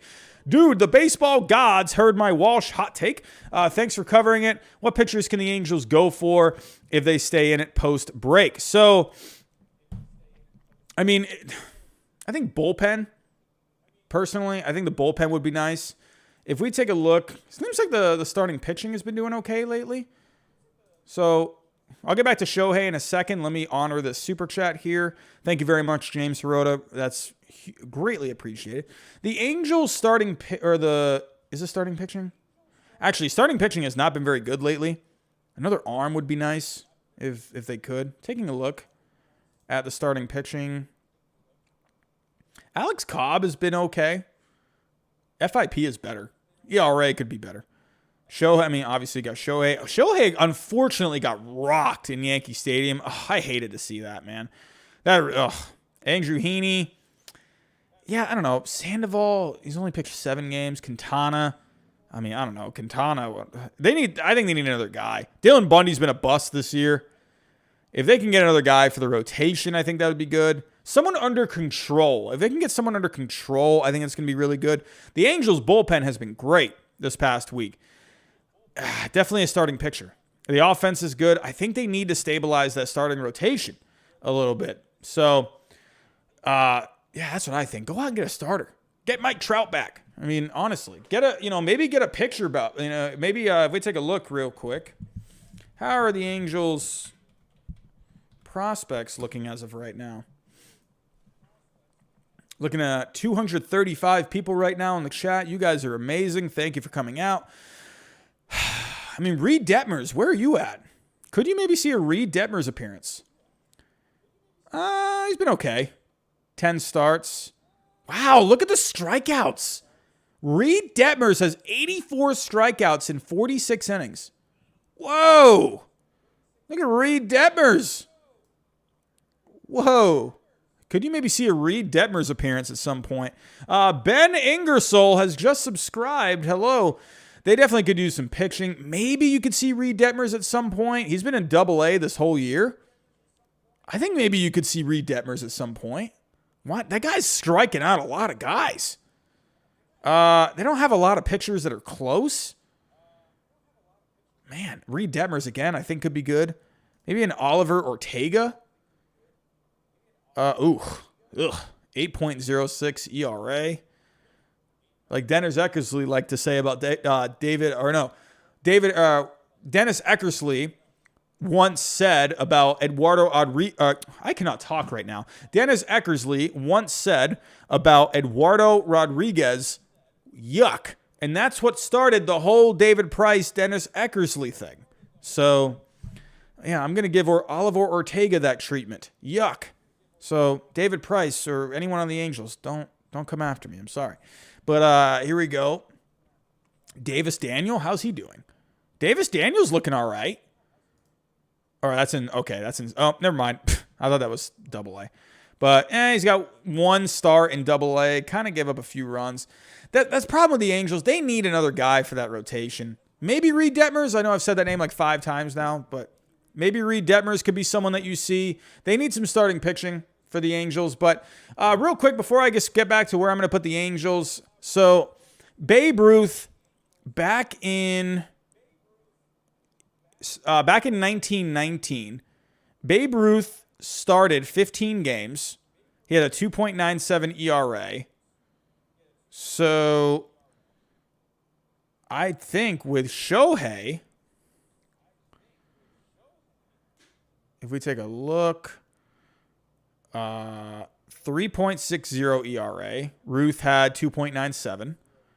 I mean, I think Shohei Ohtani, this could be one of the best seasons of all time. If we take a look, Ohtani so far this year, he has a 1.6 wins above replacement with his pitching.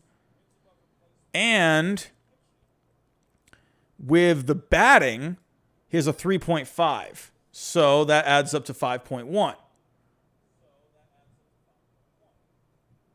So with Babe Ruth, he had...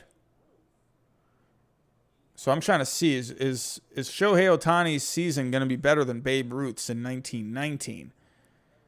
So the advanced... No, that's not it. Player value. Babe Ruth in 1919, he had a 9.1 wins above replacement. And with pitching, he had... Oh, wow. Oh, no, I'm not looking at the right one. He had a... Wait, was I looking at the right thing? I think I might have been looking at the wrong one. Player value batting. Oh, I think I was looking at the wrong thing. Or no, I was. So he had a 9.1. And then with pitching, he had a 0.8. So he had a 9.9 wins above replacement that year. Shohei Ohtani is on pace to have a better season than Babe Ruth did in 1919. So, yeah, according to my calculations, he's already at a 5.1 wins above replacement. So Shohei Ohtani is on pace to have a better season than Babe Ruth did in 1919. Babe Ruth, that was the last season where Babe Ruth hit a lot and he pitched a lot. So, Shohei Ohtani, the modern day Babe Ruth. On the Red Sox. On the Yankees, he only focused on hitting. So, but yeah, Babe Ruth. Crazy, man. But back to the Angels as a team. So last week I had the Angels as a C. They've been playing pretty good. I mean, again, they had I know the Yankees kind of collapsed this past week, but hey, give it up for Jared Walsh going up there, lefty on lefty with Aroldis Chapman, hitting a grand slam to tie the game. That's clutch. Hey, I know a lot of people are focusing a lot on Chapman blowing it, but hey, Jared Walsh tied it. So look at it like a glass half full. And then he swept the Orioles. So I think the Angels, they had a really good week. Am I ready to give the Angels a bump? I'm not quite there. I'm not quite there yet. I've been let down by this Angels team too much. They let me down. I give them a bump, and then they end up just going meh. For the Angels, the offense has been great. There's no question about that. The starting pitching needs some work. They're 17th on the year. The bullpen needs some work. They're 20th on the year. I mean, I'm going to go C. I'm going to go C. I want to give them a C+. I do. I want to give them the C+. I need the pitching to step it up a little bit more. If that Angels pitching can step it up just a little bit, the Angels for me are like right here right now. Right here. They're kind of like in between. So one more good week, I'm willing to give the Angels I'll give them a bit of a bump. I'm not ready. I'm not ready. They've let me down too many times. I'm staying at a C for right now for the Angels. But Shohei Ohtani, he is fun to watch, man. And James Hirota, hey, Jared Walsh, good call. But Cincinnati Reds, 43-40. They had themselves a pretty good week. I had the Reds last week as a C. Again, this Reds team is very similar to the Angels. Good offense, but the pitching is up and down. The bullpen isn't very good. They did work against the Cubs this past week, so that's really good. For the Reds, they're kind of like the Angels, where it's like you like them one week, and then another week they're just not there. They're so up and down. It's such an up and down team. But taking a look, they started the week with a win. Then they lost a couple against the Padres. They won the last game, and then they swept the Reds. I think with the Reds, I'm still kind of same as the Angels. Like, they've let me down a lot, and I'm kind of not willing to give them the bump. So, for the Cincinnati Reds, I mean, the offense is great. There's nothing wrong with the offense. Hey, Nick Castellanos, Jesse Winker, they've been fantastic. Whatever happened to Aquino? Whatever happened to Aquino on the Reds? Where's he at? What's going on with him? This guy was like the next big thing at one point.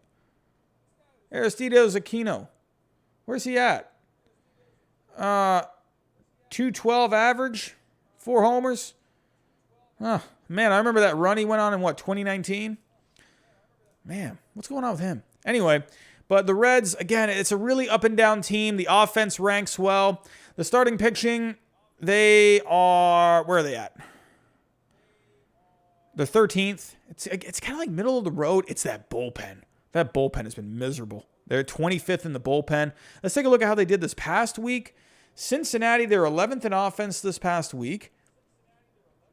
They're 4th in starting pitching. That starting pitching has actually been turning it up a notch. However, that ERA is high. Fangraphs, they take into consideration the strikeouts per 9, the FIP, the XFIP. So the ERA they're 0-2. The starting pitching has not won a game this past week. I'm not really big on wins and losses, but I mean, it'd be nice to see if a starting pitcher can get a win. So, and the bullpen. I mean, actually, Cincinnati's bullpen has stepped it up this past week. So good for them. Really good for them. That bullpen has not been good this year, but a good week for the bullpen in Cincinnati.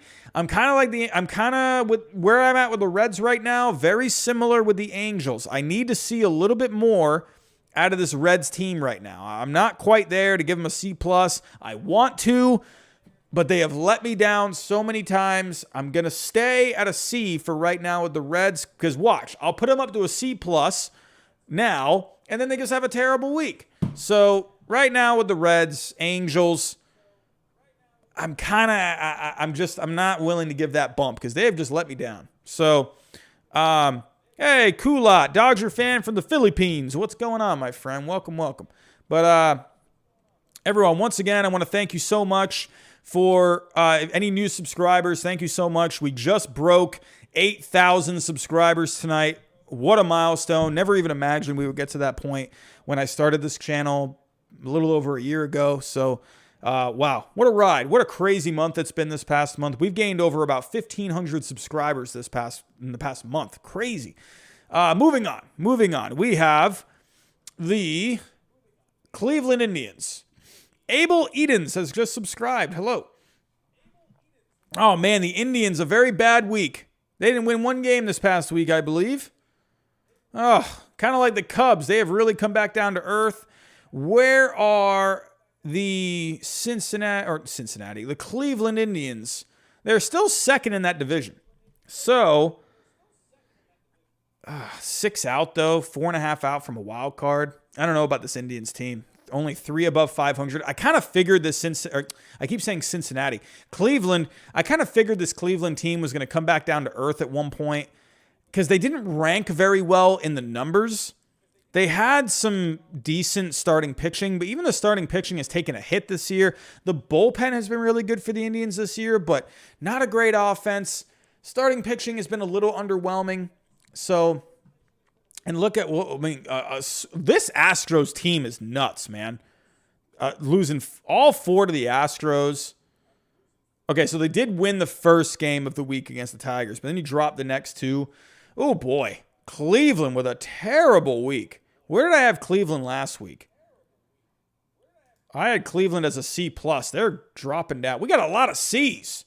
We got a lot of C's this week. Man. We may have to put someone in the C+. Who did I have in the C+ last week? Ooh, the Mariners. Could the Mariners stay as the only C+ team this week? We might actually do a bit of a vote here. I kind of feel like I want to take out one of these C's and bump them to a C+. But hold on, I'll think about it. But yeah, Cleveland, not a good week this past week. Cleveland on the year, they ranked 27th in offense. Starting pitching has been underwhelming. 21st. I mean, they lost, going blank on the name. Not Savali, Plesac. They lost Plesac at one point. How's he doing? Is he back yet? So he's on a rehab assignment right now. Again, just really underwhelming. I mean, what has happened to Tristan McKenzie? He has just really not had the year a lot of Indians fans expected. But the bullpen has been good for the Indians this year. They ranked 9th overall. So yeah, just overall, Cleveland, a terrible week. This past week, 16th in the offense, so a little better with the offense. But the starting pitching, 26th this past week. The bullpen struggled, it looks like, unless I'm missing it. Where's Cleveland? Cleveland, 19th in this past week. So, yeah, bumping them down from a C+ to a C this week. Toronto. Hey, look at Toronto. Toronto got OG Ghost has just subscribed. Hello, my friend. But here we go. For the Blue Jays, I gave them a pretty nice bump last week. They're at a B for right now. Kind of wish that they would look a little better in the standings, though. But here we go. Toronto, they're 8.5 out. They're only 4 out in the wild card. This is another team definitely could be due for a good second half. I mean, I like what they did for the bullpen. I don't think they're done. I think look for the Blue Jays to try and add a piece. I don't think for the Blue Jays right now. Remember, hey, I know you want to win this year. I know, but you also got to think of the future too. You don't want to be just unloading your prospects. You got a long future ahead of you in Toronto. There's a lot of young players. The offense has been great. I mean, Marcus Semion's been fantastic this year. Could you maybe get him re-signed to, some kind of an extension?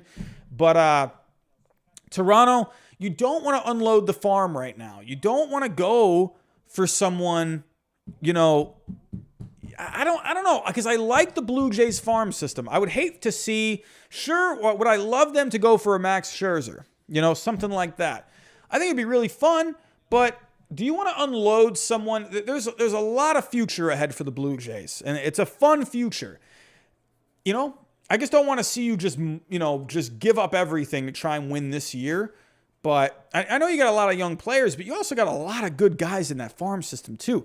So the Blue Jays, I think you're going to see them make some moves where I think they make some respectable moves, like adding Simber this past week. I thought that was pretty good.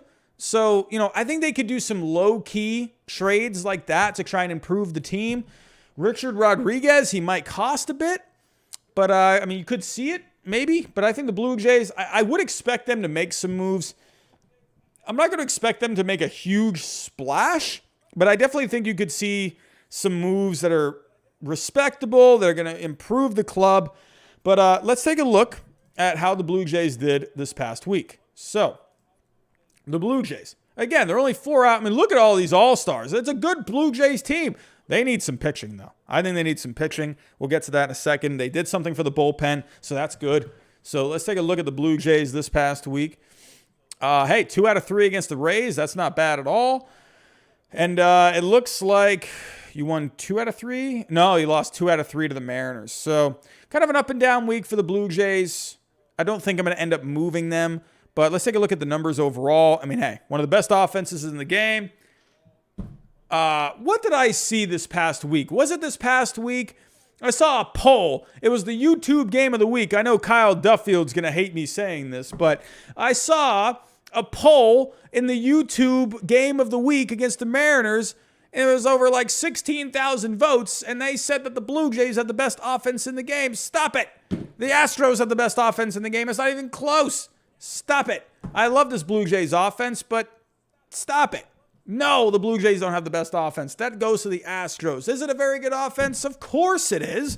But you're not better than the Astros offense. Stop it. Look at the difference. They double the Blue Jays offense. You can hate on me all you want. I don't care. But stop it, Blue Jays fans. I love that you love your team, but stop it. Come on. The Astros are clearly better than the offense. It's not even close.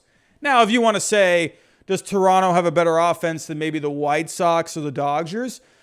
Sure, because those are pretty close, but you're not better than the Astros. Give me a break. Here we go. So for the starting pitching, that's where, Toronto has been pretty good lately. Overall, they ranked 25th on the year, but for the bullpen,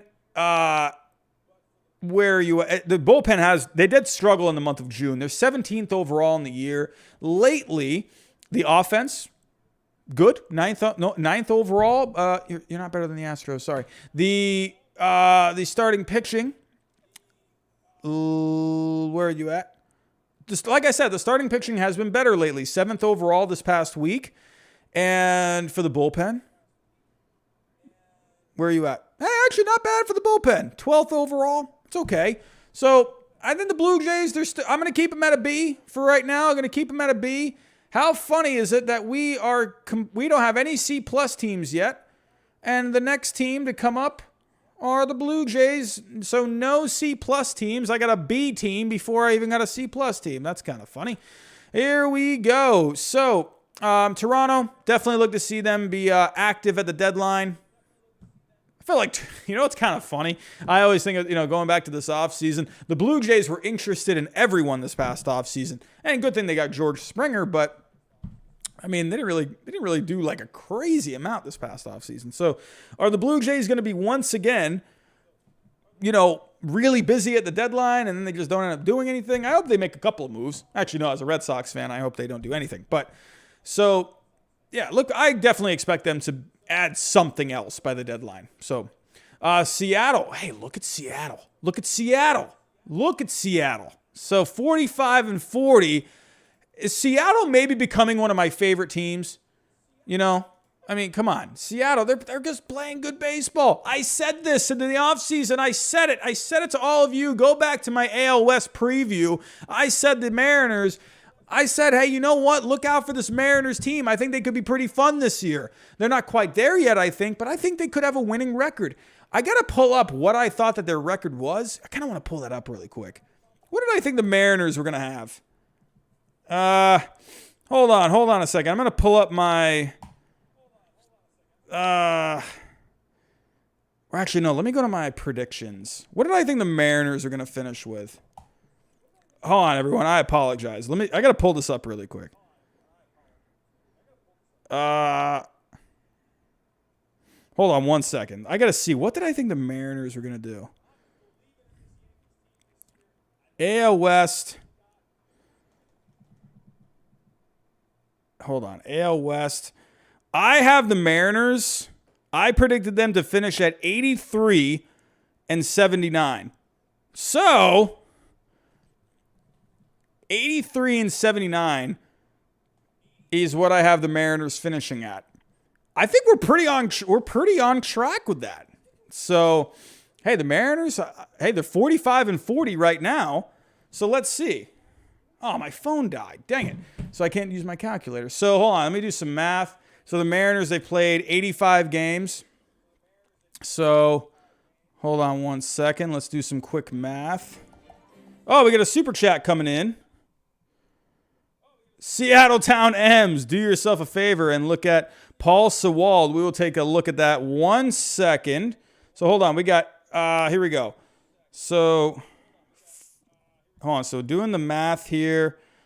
So they have 45 wins right now. They have played 85 games. So 45 divided by 85. So times 162. The Mariners are on pace right now to finish with 85 wins. 85.76. I had them finishing at 83 wins. I think that's pretty close. I thought I kind of liked this Mariners team coming into this year. And anyway, I digress. So, but let's take a look. Paul Sewald, we got a super chat from Seattle Town M's. Paul Sewald, how are we doing? Hey, looks like he's having a pretty good year out of this bullpen right now. 1.66 ERA. How's that FIP looking? Look at that FIP from Paul Sewald, 1.17. Look at the strikeouts per nine. Holy cow, about 16 strikeouts per nine for Paul Sewald. Ooh, 21 games, solid. Hey, that Mariners bullpen has been good. It's been a good bullpen for the Seattle Mariners. So, good weekend. So going back, so 2 out of 3 against the Rangers, and then they took it to the Blue Jays. They won 2 out of 3 against the Blue Jays. Good week for the Seattle Mariners. I had the Mariners last week as a C+, and I'm going to keep them at a C+. Look at this Mariners team. They might be my only C+ team this week. We'll have to wait and see. So the Mariners, they are playing good baseball lately. I like to see it. So as of right now, Seattle, if they could, Seattle, I feel like that offense has been a little better lately. They're 20th overall. But I thought that was a little lower last week. Seattle, hey, look at Seattle this past week. 13th in the offense this past week. Seattle, they're starting to make something happen with the offense. 15th in the starting pitching this past week. And the bullpen continues to dominate. They're 7th overall this past week. So Seattle, look out. They're playing good baseball. What else do they have left before the All Star break? Oh, we got the Yankees. And then you got the Angels before. So, I got the day off tomorrow. And then, hey, could you see the Mariners go on a bit of a run here? If you take 2 out of 3 against the Yankees, who are struggling right now, and then take 2 out of 3 against the Angels, maybe? I mean, hey, you'll be at, that'd be 49 and 42. That'd be pretty decent. If you can if the Mariners can be at 49 and 42 by the All-Star break, I think that's pretty decent. So, hey, good for Seattle. I'm going to keep them at a C+ as of right now. Hey, if they keep winning, could we see the Mariners at a B? Maybe, but I'm going to keep them at a C+ right now. Not quite there yet. Yeah, Jason, the way the Yankees are playing lately, I definitely think, hey, look out. Do the Yankees have a day off tomorrow? Probably do. They got to have a day off. Yes, the Yankees have a day off tomorrow as well. Not a lot of games going on tomorrow, it seems. What games are on tomorrow? 4th of July weekend. We got a good amount of games on tomorrow. So just only those 2 teams. But But yeah, so Seattle, hey, you like to see it. You like to see it. Here we go. Moving on to the New York Mets. Kind of an up and down time during the last 10 games or so, 5-5. Hey, Pete Alonso today. Just adding to the Yankee misery. I'll be honest with you, that home run today from Pete Alonso I thought was hilarious because if you looked in the stands, you just saw all these Mets fans going crazy. And you just saw like every single Yankee fan just sitting down. It was like 50-50. I don't know why it was so funny to me because it was like every other person looked like they were standing up and cheering. It was just so funny because it's obviously an all New York series, but you just see the blue and orange just all standing up and going crazy. And you just saw all the white Yankee jerseys just so, oh God, tough for the Yankees, man. Tough for the Yankees. But, here we go. Is that what empty means? If Sale comes back at 80%, how good will Boston be? I'm gonna temper expectations with Chris Sale a little bit. I know everyone's getting all revved up for Chris Sale, but hey, don't be surprised if you see Chris Sale go through some struggles. Don't be surprised. This is a guy. He's very when those mechanics get a little off with him, he can tend to get a little bit. So if he can get himself right, on track, right away, that would be amazing. But I'm going to temper expectations with Sale. I think eventually he's going to get back to, being Chris Sale. But I wouldn't expect anything right off the bat. Don't be surprised if Chris Sale, that first start back, maybe throws like 4 innings, gives up a few runs. I could totally see that happening, So Chris Sale, I definitely think is going to be a big part of the second half. For me personally, I'm going to kind of go in with low expectations to start. Give him a few starts to kind of get going. That's how Eduardo Rodriguez was this year. But look at Eduardo Rodriguez. He's really starting to pick it up lately. So that's what Chris Sale, I definitely think could be pretty decent. We'll get to the Red Sox here in a little bit. But for the Mets, so looking at this past week, one second, everyone. So looking at this past week for the Mets, again, you lost the second game, but hey, in the end, you took 2 out of 3 against the Yankees. And then this past week, you had a big loss to the Braves. What the heck's going on with that Braves? Jeez, 20 runs. And then, so hold on. I hate that I have to go back and forth here. So you lost 2 out of 3 to the Braves. And you lost to the Nationals to start the week. So the Mets kind of weird lately. That Mets offense, man, it's just been 24th on the year. Starting pitching has been great. I think losing Lucchesi that's a tough blow. You need Carrasco back. Taijuan Walker, thank God for him. He's been great. Marcus Stroman's been solid. David Peterson's been blah. But yeah, Lucchesi, that was kind of tough to lose him. I thought he was pretty solid at the back end. So, I don't know, tough loss. I actually liked that move going back to this offseason. But they're going to need some guys to step up. Jacob deGrom, he seems to kind of have something going on here and there. They got to keep him healthy for the postseason. So, I think the Mets, look out for them to go get a starting pitcher. I definitely could see that happening. Because Carlos Carrasco, sure, he's going to come back eventually.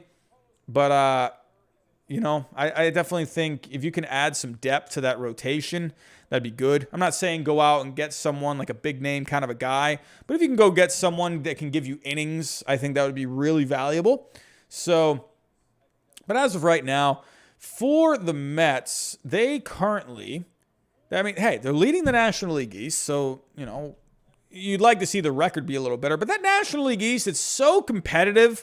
Look at all these records that are so close to each other. Look at the Phillies. They're in 4th place, 4.5 out. This is a very tough division. So if we take a look at, do they have division records? I can probably find it somewhere, but I'm not going to look too deep into that right now. But I know these guys in the division, they are just battling back and forth all the time. But as of right now, the one thing with the Mets I'd like to see them win some more games against teams over 500. But they're all having problems with it. Like every team in this division has not been good against teams over 500. So they're all under 500 against teams over 500. So kind of weird in that aspect. The Mets are easily the best team at home in this division, but they don't play well on the road. Now, but all these teams are not playing. So it looks, I don't know, it's a weird division. It's so weird. They're so close.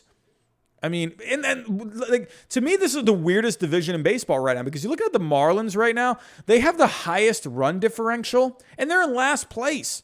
It's so weird. It's the weirdest division to me.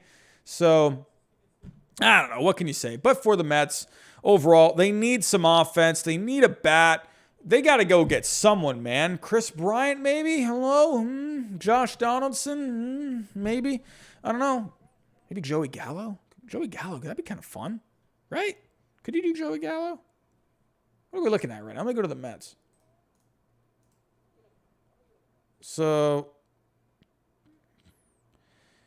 yeah, no, probably not. Be pretty fun. I know he strikes out a lot, but it'll be pretty fun to see some home runs there, right? You got Conforto, Dominic Smith. I feel like Dominic Smith's not having a great year. He's doing all right. I think he's fine. I think Joey Gallo would be fun, though. But, probably is not a good fit. So, but yeah, for the Mets, again, but let's check out that bullpen for the Mets. 10th overall. Let's take a look at how they're doing lately. The Mets, 25th in offense this past week. Starting pitching, 17th. And the bullpen, 27th. Not a good bullpen this past week. So for the Mets, I had them last week as a B. I'm going to keep them as a B right now. I think that's fair to keep them as a B. Not really, kind of an up and down kind of a week. You did take 2 out of 3 against the Yankees to end the week. I want to also see, how is Mr. Francisco Lindor doing? I got to check on you, my friend. Good grief. Can Francisco Lindor... Overall, it's funny because he has the best wins above replacement on the offense, but that's weighing his defense. He's been very valuable on defense. He actually has been providing some good base running. 7 stolen bases. He has a 0.4 BSR, so that's respectable. It's just the average. He's just not hitting. He's not getting on base as much. I expect Francisco Lindor to pick up the pace in the second half. Hey, definitely do something there. I don't know. Francisco Lindor, they need him to step up. But for the Mets, we are, again, 5-5 the last 10. I'm going to keep them at a B for right now. Oakland. Hey, my Red Sox. Oakland, man, very interesting team, man. Like, they battled the Red Sox this past weekend. A 1-0 game today. For Pivetta, I want to go take a look at the box score. A very, 1 run today. Not a lot of offense going on, but yeah. But for Pivetta today, pitched really good. But they also had a good start from, I never know how to say it. Caprillion, I think I said that right. But a good pitching duel today. Kind of not really a pitching duel you would expect very much, but Pivetta, Caprillion going at it today. So it was it just came down to that 1 run. So that was all that was said and done with this game. The only run, it was a ground out from Rafael Devers in the top of the 6th. So, but yeah, Oakland, they battled. They had the Red Sox, man, that bullpen really blew it. The Red Sox yesterday, they had the A's on the ropes. The A's battled back against Matt Andriese there in that last inning. Hey, good for them. But overall, for the A's this past week, Matt Olson, thank God that guy got to the All Star game. But Matt Olson and the A's taking a look. So the Red Sox, they took 2 out of 3, or the A's lost 2 out of 3 to the Red Sox. They also had a series against the Rangers. You lost 2 out of 3. Not a great week for the A's. I still like the A's. They battled the Red Sox very hard this past weekend. They were 8th in the offense. Taking a look at the starting pitching for Oakland, they're 7th in starting pitching on the year. And the bullpen, where is Oakland? Oh, wow, 24th. That bullpen could use some help.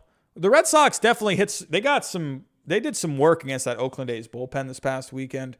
Maybe not so much today, but they definitely got to him a bit yesterday, and they got to him on Friday. So that Oakland A's bullpen definitely could be better. So I'm not really worried about too much about the offense and the starting pitching. I think it's that bullpen really needs something. Look at Oakland. Oakland this past week. I mean, so 17th in the bullpen this past week. So, I mean, it didn't do too bad. The ERA wasn't too bad, but the FIP was really bad. Not a lot of strikeouts. So maybe Oakland could do something about that bullpen. I did have them adding a bullpen arm in my video that, once again, everyone, thank you so much. If you checked out that video, the one trade that each team should make video, which is, I think, getting close to 80,000 subscribers. Or subscribers. I wish I had 80,000 subscribers. But that video, I believe, was getting pretty close to 80,000 views. Yeah, we're at 78,000 views on this video. So in that video, I thought that Oakland should have, they should go after a reliever. I think they could use some, is Trevor Rosenthal, is there any news on him? What's going on with him? So looking like maybe a return in August.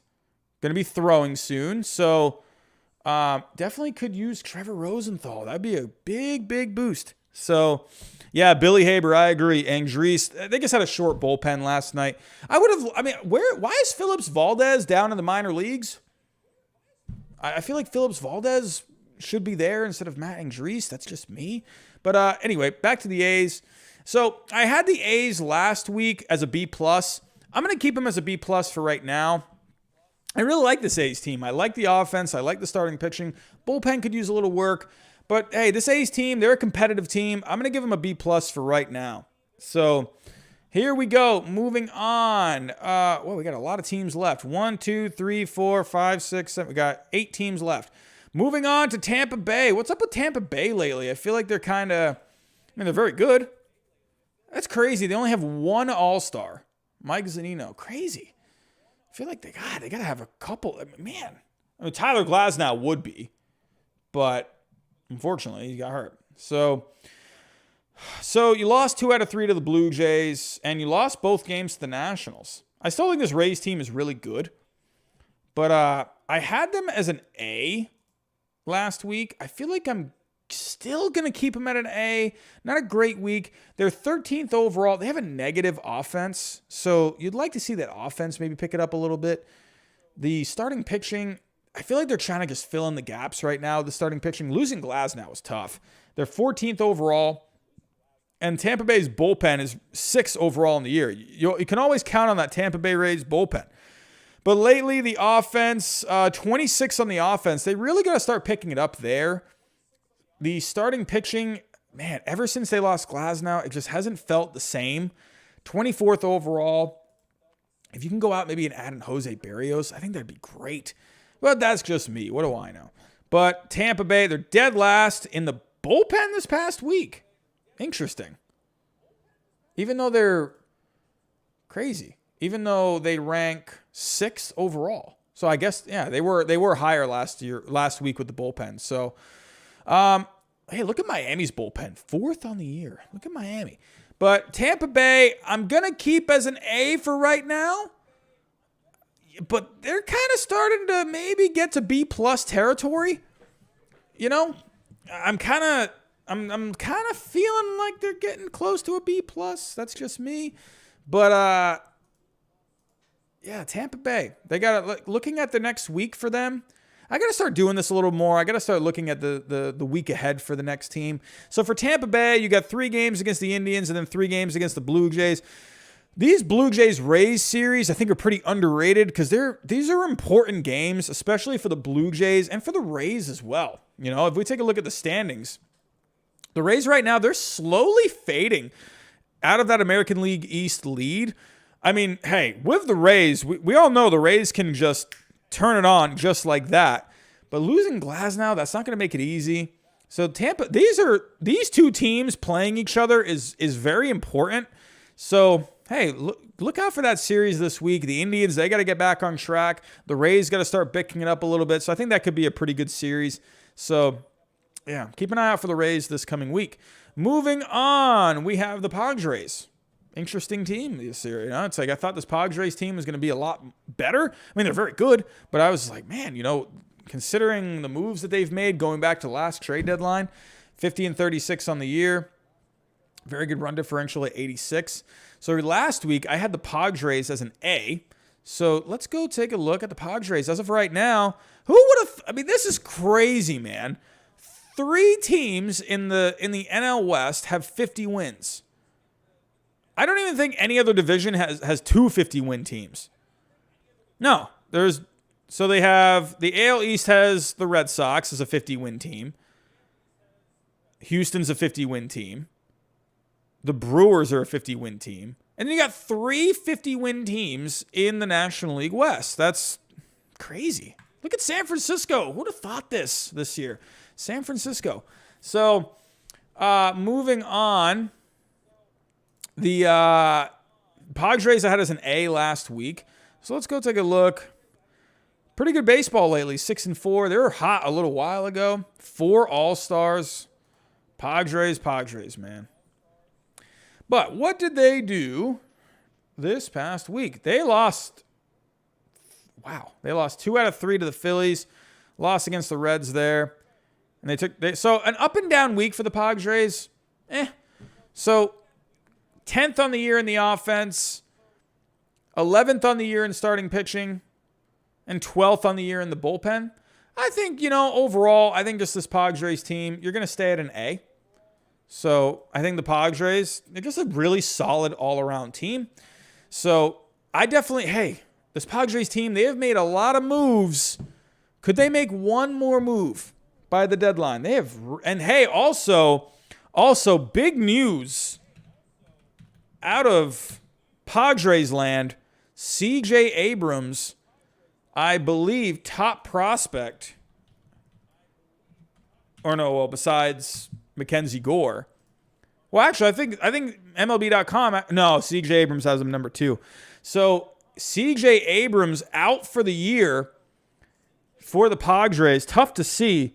He was having a pretty good year at Double-A. Hit 363 on base, 296 average, 13 stolen bases. C.J. Abrams, unfortunately, he's out for the year. So number 2 prospect. So some tough news for Padres fans. You hate to see it. So, but for the Padres, I'm going to keep as an A for right now. I mean, they kind of an up and down week. Nothing really too crazy either way. So, Padres sticking at an A. Moving on, we have the White Sox. They've lost a couple in a row, but they've been pretty decent their last 10 games. 6-4 in their last 10. They got 3 All-Stars. Carlos Rodon, man. Good for him. What a good year he's been having.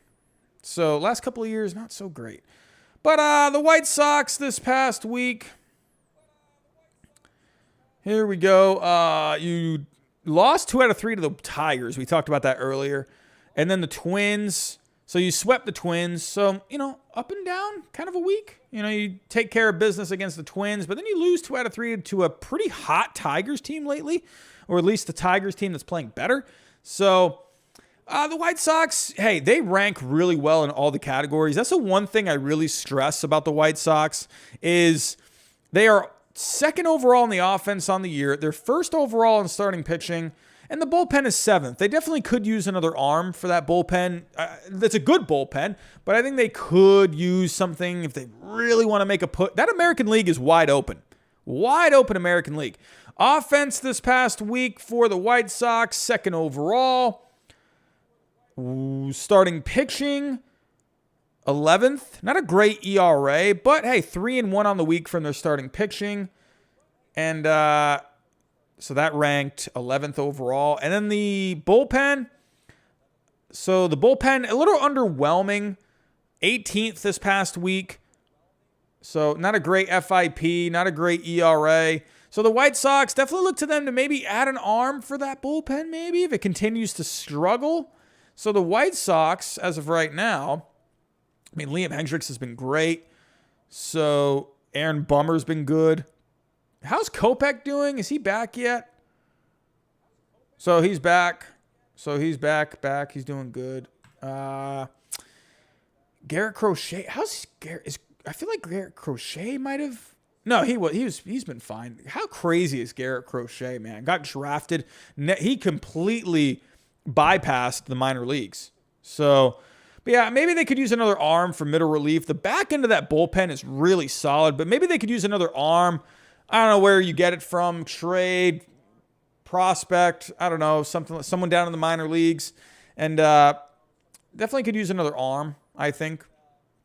But the White Sox, I had as an A last week. I'm going to keep the White Sox as an A this week. So just a really solid team overall. Again, bullpen could use another arm.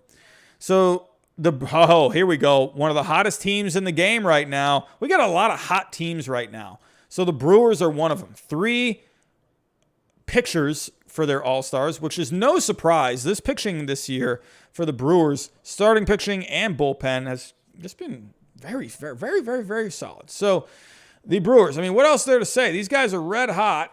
They pretty much have won everything in going back the last couple of weeks.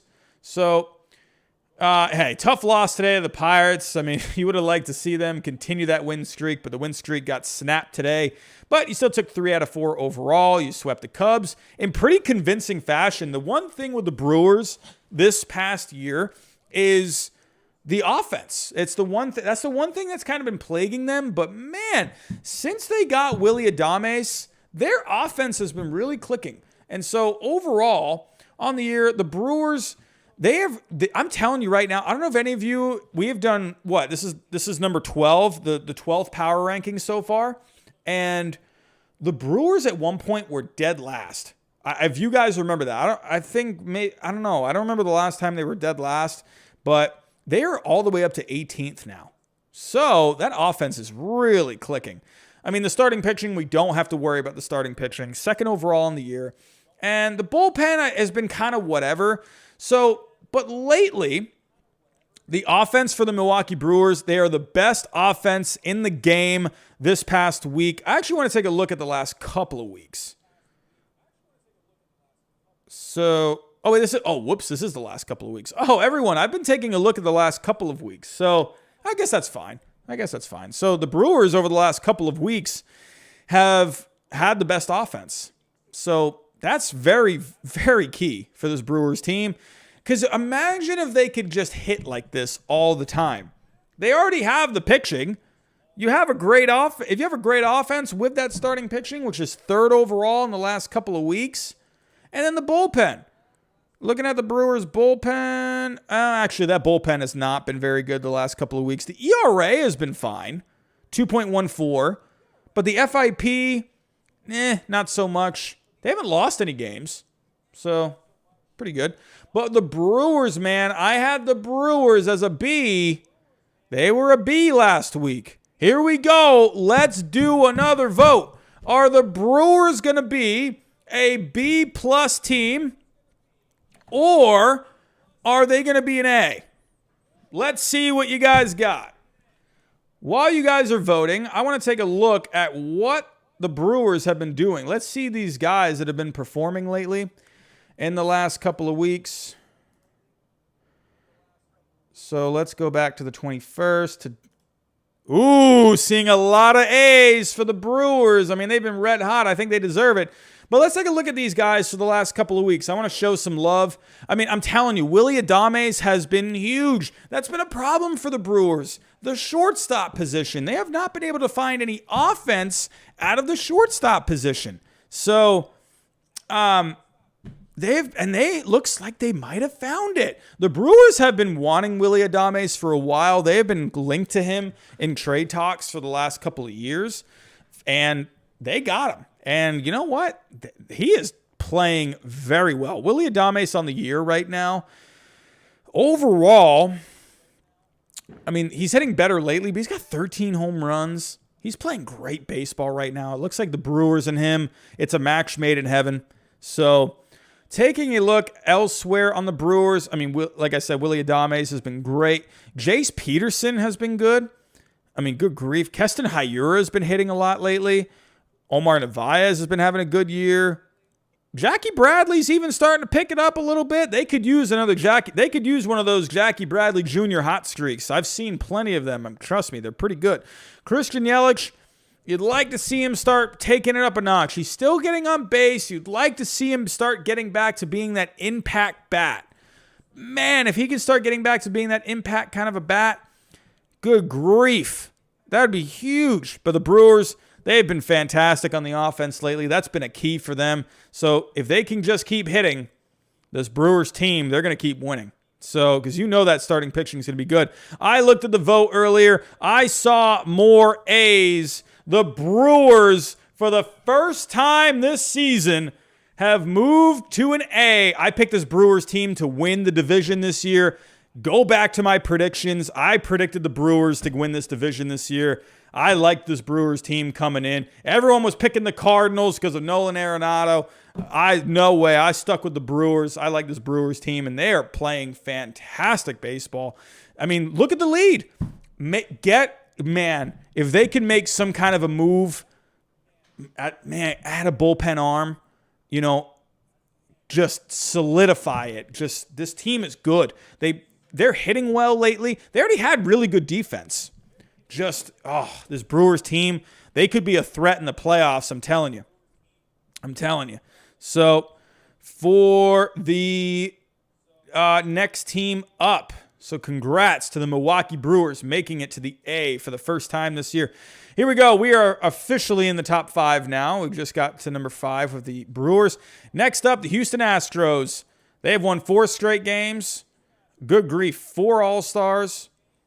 They've been a good team this year. Hate on the Astros all you want, but the Astros, they are good, man. And they're going to be scary in the postseason, I'll tell you that. Very scary, especially if they go get a starting pitcher. So they actually started off the week in a very tough way.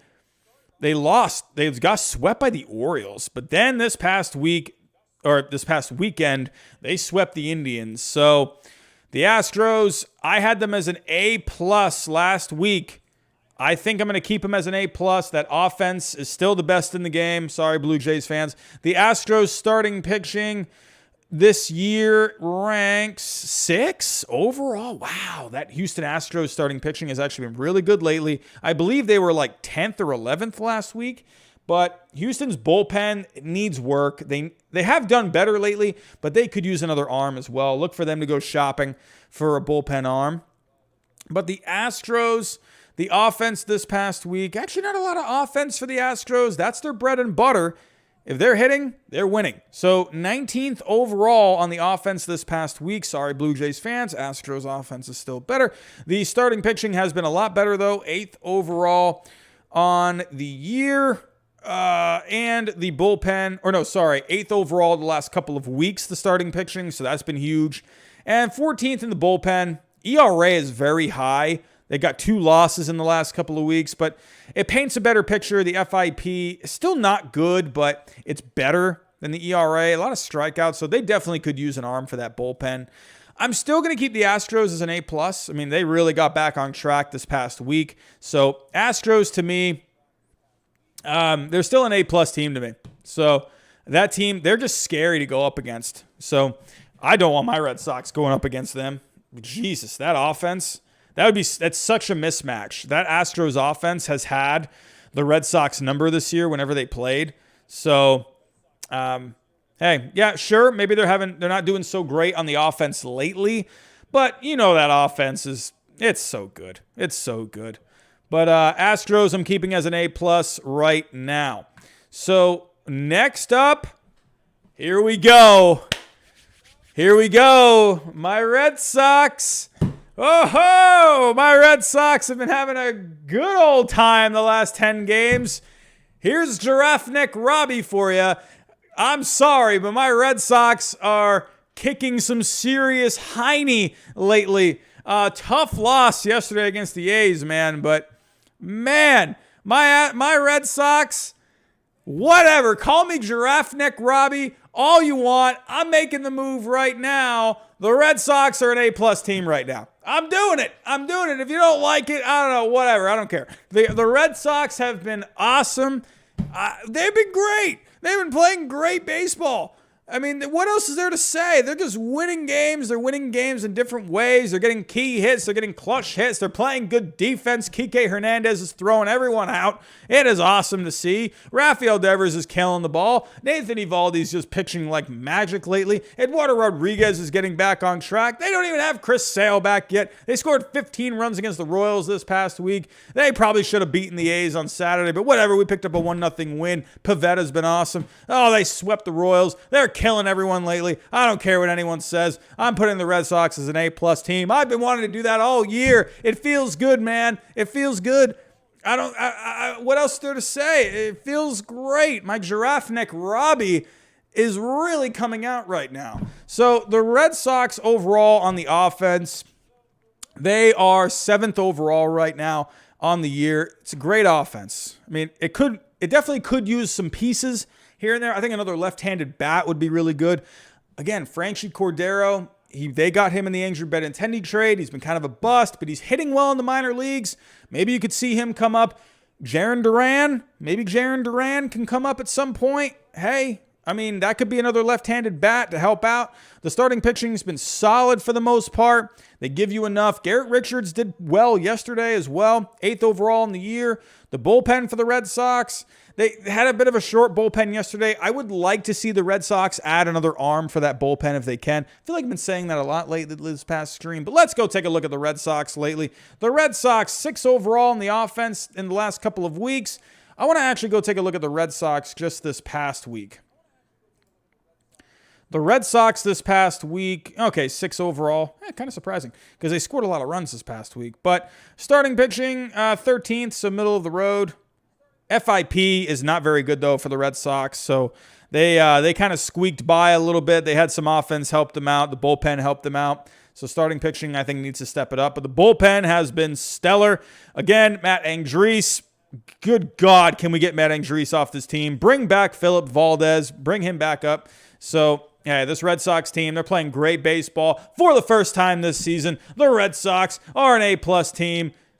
Giraffe neck Robbie is out in full force right now. So, here we go. Next up, we got the Dodgers. Hey, listen. I didn't want to talk about the whole Trevor Bauer thing, and I'm not going to. You can go read about it all you want. Hey, you know what? I'm just not going to talk about it. It is what it is. You know. Hey, my only opinion on the whole Trevor Bauer thing. Hey, you got to let it play out. It's a process. You got to let it play out. You know, you can have your thoughts and feelings either way, but at the end of the day, hey, that's what you have. That's what the system is for. You got to have both sides look into things.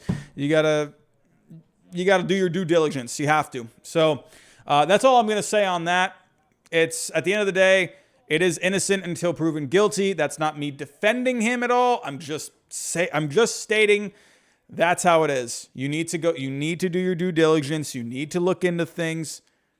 That's what it is at the end of the day. So you can have your thoughts and opinions. If you don't know what I'm talking about, go look it up. It's pretty much all over the place. So I'm not going to talk about it. Anyway, I will talk about the Dodgers, though. I will talk about the Dodgers, and they've been playing some pretty good baseball. So the Dodgers this past week, so let's go pull up. So the Dodgers right now, they are currently tied for the lead in the National League West. This is going to be a dogfight all the way through. But taking a look, Trevor Bauer is in the chat. Trevor Bauer, I think you might want to get out of here, my friend. You got to kind of stay low a little bit, my friend. But here we go. They took it to the Nationals this past week, or this past weekend. You won both games against the Giants. That's huge. Division matchups are just so big right now with the Dodgers, Padres, and Giants. Huge. Dodgers, 3rd best offense on the year, 4th best in starting pitching. Bullpen has been better lately. They're 11th overall on the year. Lately with the Dodgers, they rank actually not very great with the offense lately. So this past week, they were 20th overall. Starting pitching was good overall in the last, I still have it at the last couple of weeks. The last couple of weeks, the Dodgers have been really solid, and the bullpen has really stepped it up. So The Dodgers, last week I had as an A. The Dodgers are getting the bump to an A+. This Dodgers team has been fantastic.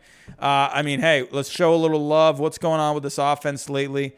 Let's take a look at the last week. Let's go to the last couple of weeks.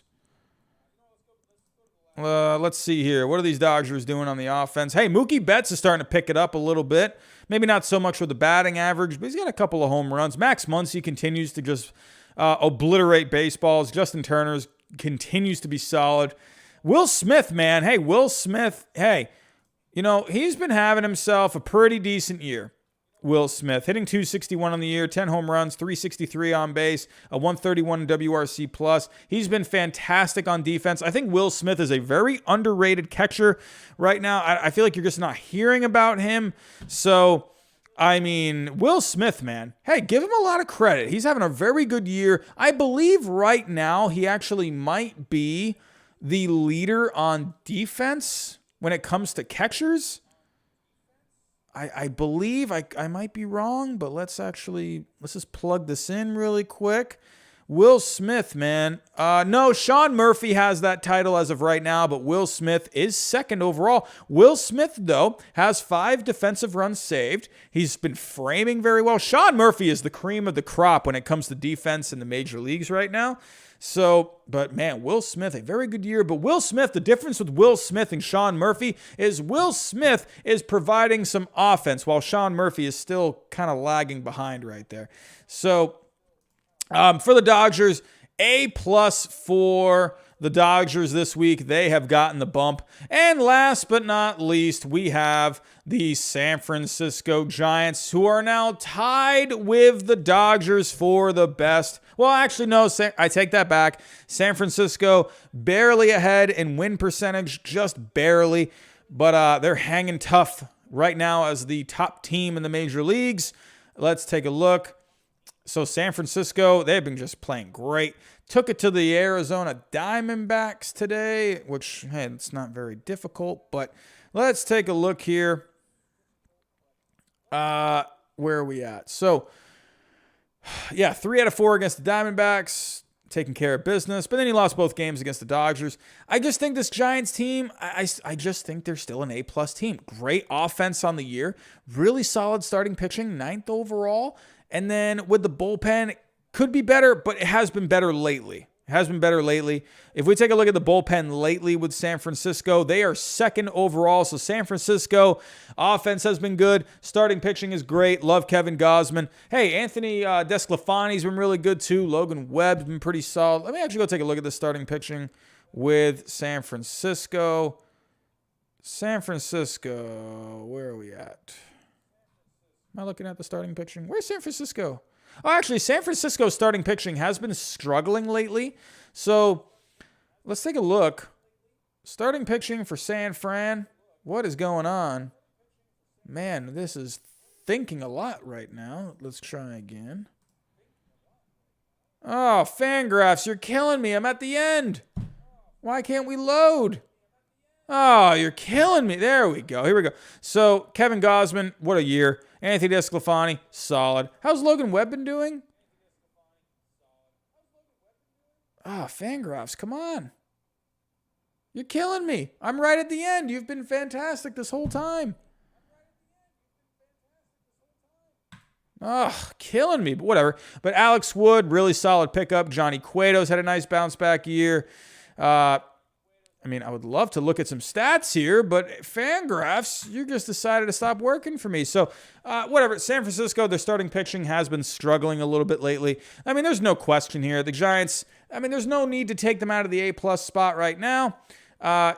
Yeah, sure, you lost a couple of the Dodgers this past week, but whatever. So there we go. My tier rankings are done. We have 4 A+ teams, the Astros, Red Sox, Dodgers, and Giants. We have 4 A's, the Rays, the Padres, the White Sox, and the Brewers. One B-plus team in the Oakland A's. Blue Jays and Mets as my Bs. The Seattle Mariners, fun team. C-plus as of right now. Got a lot of Cs this week. Phillies, Nationals, Braves, Yankees, Cubs, Angels, Reds, Indians. Ds, we got the Marlins, the Rockies, the Tigers, and the Cardinals. Fs, Diamondbacks, Orioles, Pirates, Rangers, Twins, and Royals. And now it's time to get into my top 10 teams. So let's take a look. So last week, my top 10... I had so here we go. I'm going to keep it like this right now. The Brewers are definitely moving up. Definitely moving up here. And so let's see. Overall record. I'm going to try to weigh everything. So right now, I mean, hey, I think the Brewers actually shot past the Rays.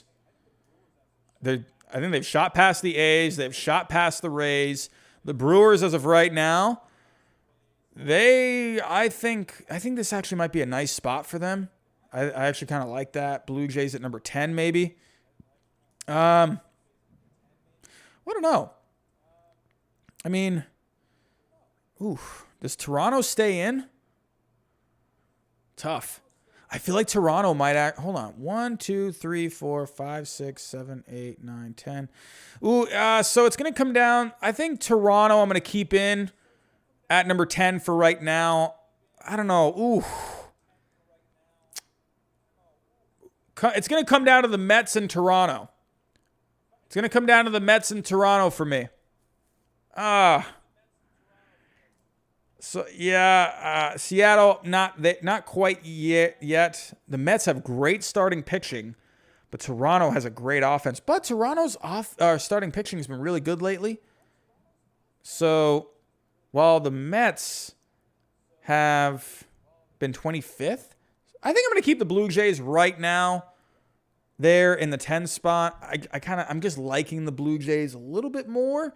But, man, I do like that the Mets took 2 out of 3 against the Yankees. So, yeah, I think the Blue Jays, I'll keep at number 10 for right now. So, and then I got the Mets at number 11.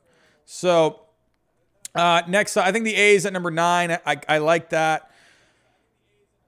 Yeah, I like the A's at number 9. It's very close with the A's and the Rays right now. So, I got Blue Jays 10, A's at number 9, the Rays at number 8, the Brewers 7.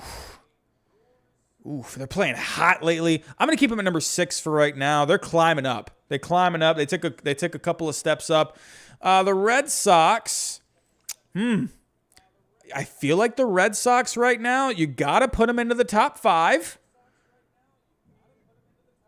Padres, I think. Padres, I think at number 6. I think the Dodgers are going to bump up a spot. Do I want the Astros in the number 1 spot? But they did just win 4 straight. I mean, they have the highest run differential.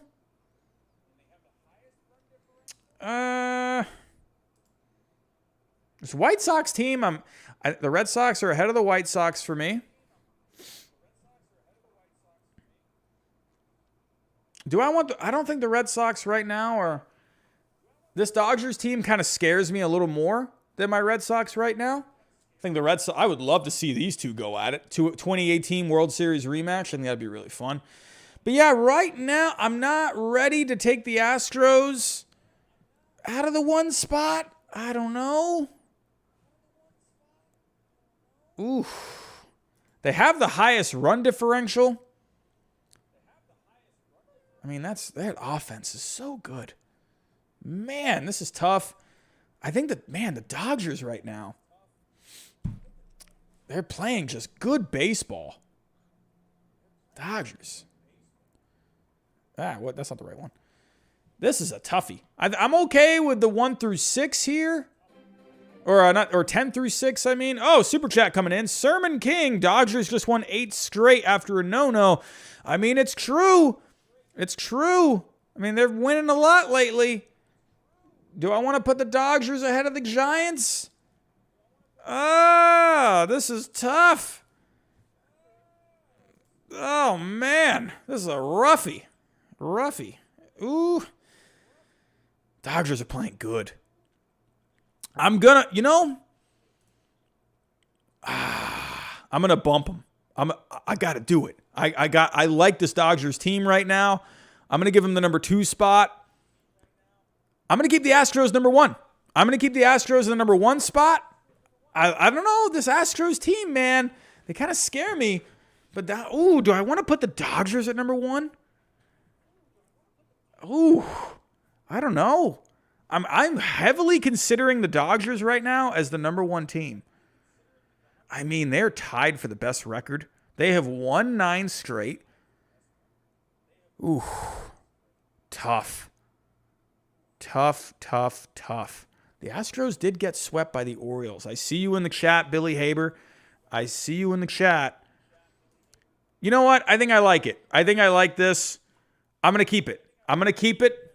Done. It's done. The 1 through 10 is done. We got Blue Jays at number 10, the A's at number 9, the Rays at number 8, the Brewers at number 7. I'll tell you, this Brewers team, I really want to see just a little more out of the Brewers. I want to see if they can keep win. I'm not saying go on another hot streak, but if they can kind of keep up their winning ways, I'm okay with. I think the Padres, as of right now, I just like this Padres team.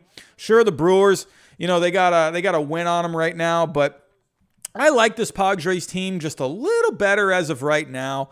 And the White Sox, I like this White Sox team. Maybe the wins aren't really showing, but look at the run differential. This White Sox team is very good. So right now, I'm okay with keeping the Brewers right here. So then Padres, White Sox. I do like the White Sox a little bit more than those Padres. Sorry, Padres fans. My Red Sox, I'm going to keep them at number 4. I don't think they're top 3. The Reds, you know what? I actually, do I want to put the White Sox ahead of the Red Sox? Ooh. Man. You know what? This actually might be something. Here we go. The Red Sox are red hot. They're red hot. So the White Sox, great offense on the year. Best starting pitching on the year. They're 7th in the bullpen. While the Red Sox, they are 7th in offense. They are 8th in the starting pitching. And got a better bullpen than the White Sox, at least performing better. You know what? I'm going to put the White Sox ahead of the Red Sox for right now. Yeah, I think I like that better. I like this better. I like that White Sox team. As much as I love my Red Sox, as good as they've been playing, I still just like that White Sox team a lot. And I'm okay with I'll bump the Red Sox up 1 spot. But yeah, I like this. Maybe I'm not giving my Red Sox enough credit, but I don't know. I guess right now, the way the White Sox rank with the numbers, they rank better than the Red Sox in all those categories. So I'm going to keep the White Sox at number 4 right now. I think I like this. So here we go. Those are my top 10. Astros at number 1, Dodgers at number 2, Giants at number 3, White Sox at number 4, Red Sox at number 5, Padres at 6, Brewers at 7, Rays at number 8, the A's at number 9, and the Blue Jays at number 10. So, everyone, that is going to be it for tonight. Alrighty, so I want to thank you all for another fantastic night of Power Rankings. We broke the 200 mark, but most importantly, we broke 8,000 subscribers. I want to thank you all so much. You guys have been absolutely fantastic. What a ride this has been. 8,000. Hey, let's keep it going. 10K by the end of the season. Let's make it happen. If we can get to 10K by the playoffs, I think that could be amazing. Let's do it. So, everyone, before I do get out of here, so remember for tomorrow, I will be doing another mock draft. I will be updating my mock draft. And don't forget, I will be going live. So remember, for the mock draft, so 2.0 will be tomorrow. So be on the lookout for this. But yeah, that is all I have for tonight, everyone. Again, if anyone is new, just coming in, hit that subscribe button, hit the like button, the bell button, all the buttons. I want to thank also all of the people that put in a super chat for tonight.